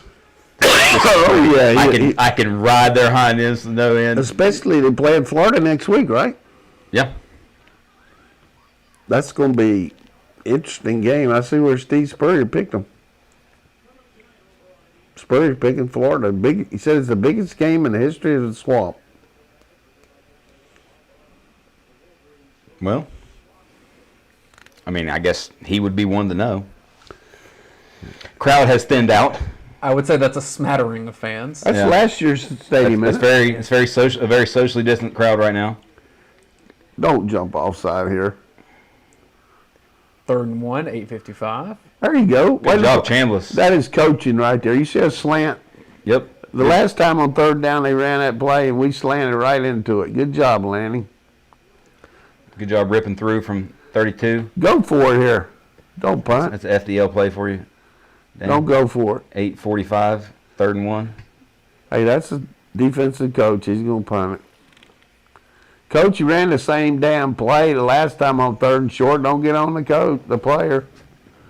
Not you, the offensive guy. The guy over there talking. That was good coaching by us. Yes. Two Dog on the dog vent says this is how top tier teams should look in these types of games. Good point. Outstanding point. Well, we had to look real sloppy. McConkey. Come on, put Brock in there and let him run the naked boot first play. That guy was a player. Sam Cunningham. Over the top. Sam Bam Cunningham.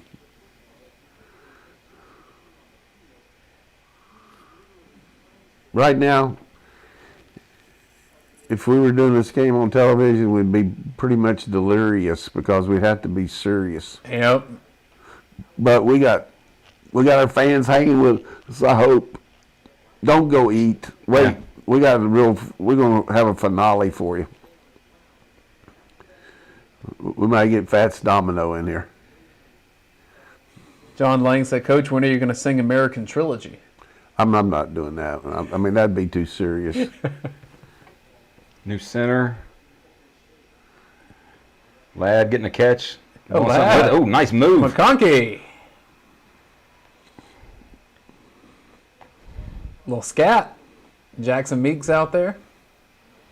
Central High School in Phoenix City, Alabama. 58, Austin Blasky at center. Oh, Austin.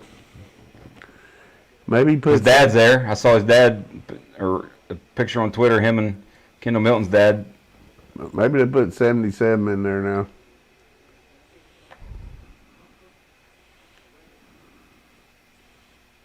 $33, gonna hand it off to him. Yeah, 77's in there. I say, is that Dejan? That's Dejan Edwards, right? 30? Yeah, it says Edwards. I thought he was 33, but I he's thought he was 30. too. They changing numbers on us, man. They're trying to make us look bad here. Chad Lindbergh. There's 77. Look how big he is. It's not fair to put him and Mims in at the same time, Coach. Don't do it.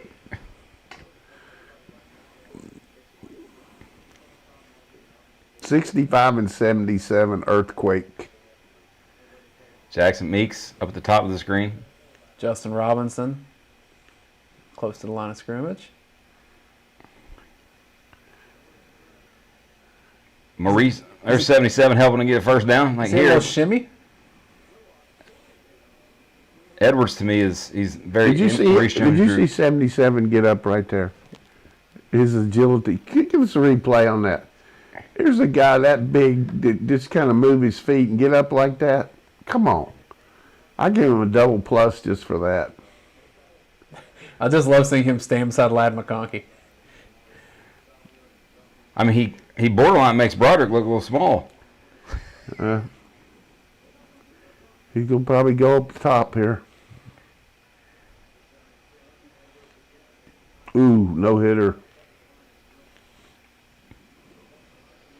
Man, you don't get a plus when you dive at the ground. Oh, show us Trevor Lawrence. Lost his bet to Terry Godwin. Had to wear Georgia gear. Game's going a little faster than I thought it would. This fourth quarter. We'll say I'm not a massive fan of those guys putting the wristband on their waist. Put it on your arm. It's quicker. Play action.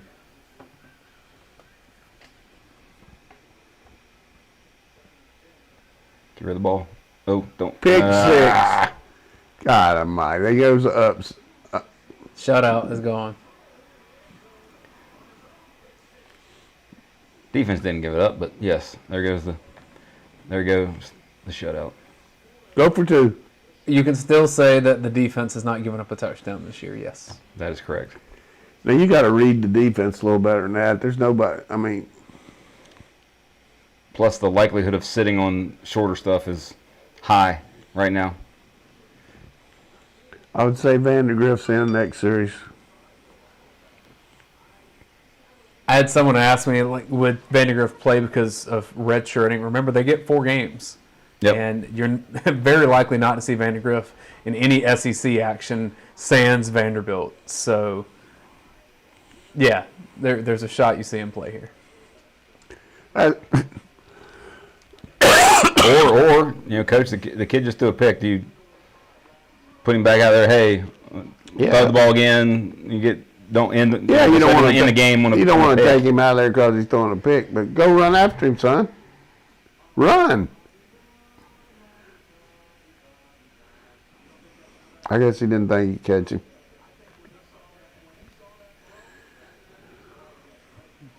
That's RG3 saying he's lollygagging out there. Not everyone's as fast as you are, RG3.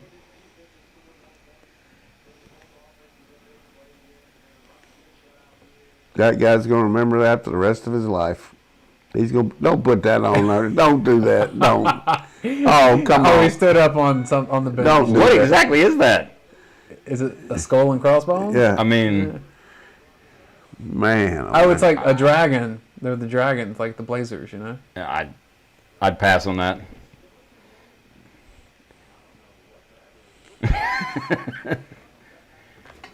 They're confused a little bit on the broadcast in terms of what exactly the. All right, A&M just did actually score. They put it up on there.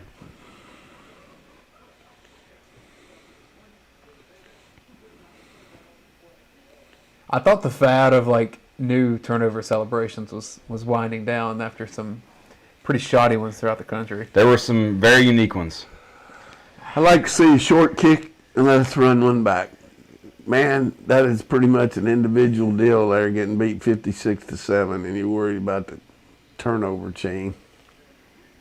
You got it, man. You got to get back on the field now. Y'all going to have to go back out there. Whatever that is that a dead blazer or what? I think it's like a dragon, maybe like they're dragon slayers. Is that what a blazer is? I I thought they were the Blazers. It's a 1976 SUV Logo. with a dead battery. Maybe we'll get Patrick Garvin to ask Bill Clark what that is. Uh-oh. All right, let's go. 56 power. Shout out to those students that are staying the whole time. A lot of them were not, I promise you that.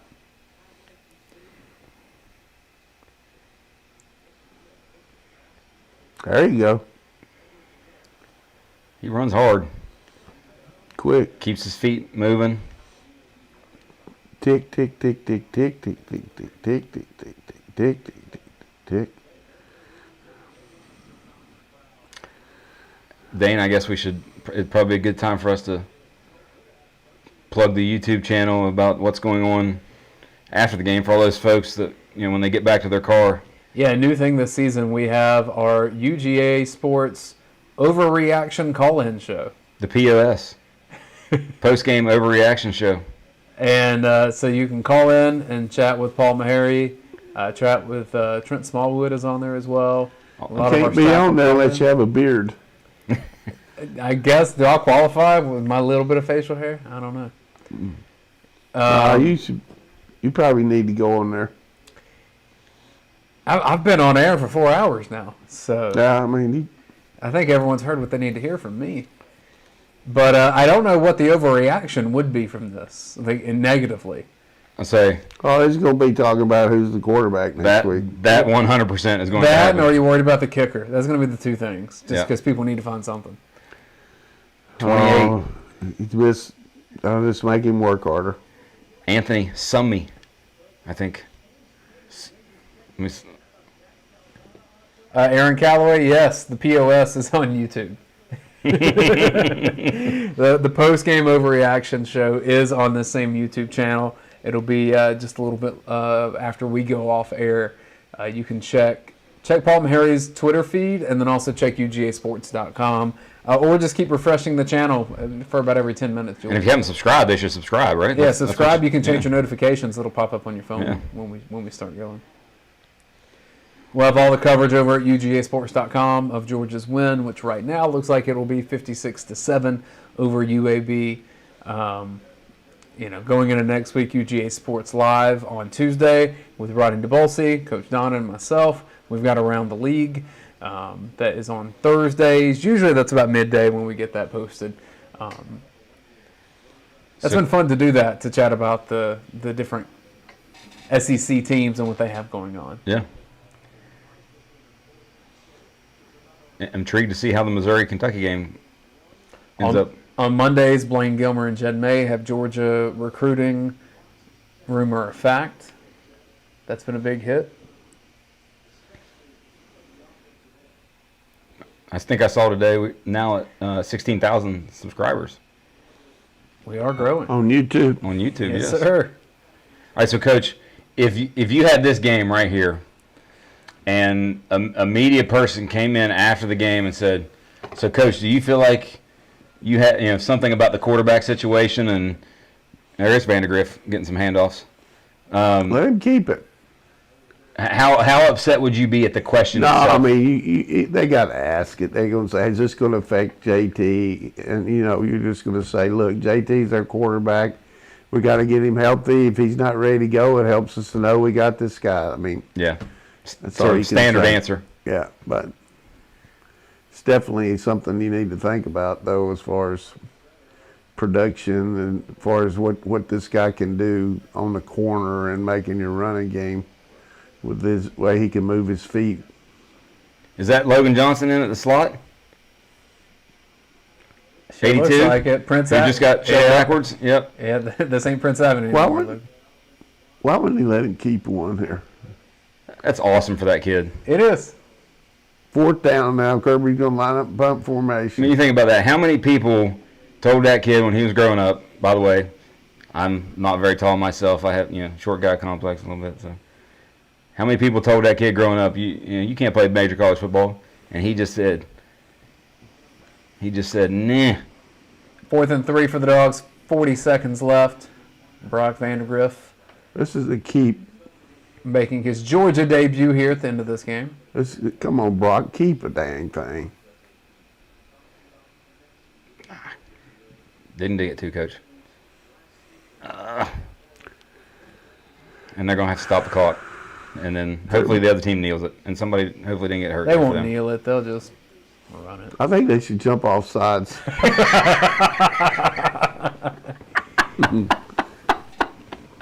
That's the perfect. This is a perfect ending. We should just fade to black right there. This is their snap count. 1, 2, jump! Golly, they had some. Great game for the Bulldogs. Stetson Bennett obviously leading the way. Had a lot of help from Brock Bowers, and defensive front did its thing once again. Georgia's playing That's really right. good football heading into SEC slate. So now we get to talk about quarterbacks for a week. And big thing. No, What do you think they're going to do here? They're going to run the ball for left guard, right guard. My fault. Come on, Coach. God knows. Get him down. Hurry up, run another play so we can get 10 more yards on our stats. What if Bill called a timeout? What if he did it? He won't, but they're going to run a play before they snap it out. No, they're not. Yeah. He's going to come over and shake Kirby's hand, and Kirby's going to put his arm around him. And Big picture, no letdown, and ooh, lost yardage play. Shouldn't have snapped it. Georgia beats UAB 56-7. Larger margin of victory than I thought. This is 2 weeks in a row I've understated what the Dogs are going to do. and like you said earlier, Dane. Hey, like you Bill, dominated. nice handshake, Bill. That was a flyby. This is what you're one of the 2 best teams in the country. Go do this to them, and go do this, by the way, for the next 3 weeks. Coach, when I was in local TV, that handshake between the two coaches, because you don't know exactly where it's going to happen on the field, I had pride in my ability to be usually the first photographer there to be able to get that spot. That was good. I sprinted out to be able to try to get, at the time, Mark Richt and Steve Spurrier together. It was more of just my personal fun. But I was, back when I was in high school, Elon, the school there near Burlington, used to play their games at our high school, and they played Catawba one night over there on a Saturday night, and their coach at Catawba tried to break the Carolinas conference record for field goals at the end of the game. They were up, and he kicked a field goal like from the 40-yard line. It was like a 50-yard kick, and the guy was short, and the guy named George Wooten picked it up 8 yards deep in the end zone and took it all the way for a touchdown. And I was just happened to be out there on the corner of the field, and the athletic director for Catawba fired the coach on the way off the field. Coach's name was Press Mull, Pressmull. what a name. His first name was Presnell. Iowa leading 21-10. All right, let's wrap this sucker up. Brent, you want to say anything else? I mean, you did Wrap what it you're up. supposed to do. Put You the did what you're wrap supposed on to it. do. Put the wrap Know on that it. down. Complete domination. Go do it the next 2 weeks, too. If you want to chat about it, call into the post-game overreaction show that'll be starting here in just a little while. For Jim Donnan, for Brent Rollins, I am Dane Young. Thank you to Bud Light Seltzer and Athens for sponsoring our UGA Sports Watch-Along show. We'll be right back here next week for Georgia versus South Carolina. You don't want to miss it. Make sure you are subscribed to our YouTube channel and make sure that you have it set to where you get notified when we go live. You can watch the game with us. Again, thanks for watching, and we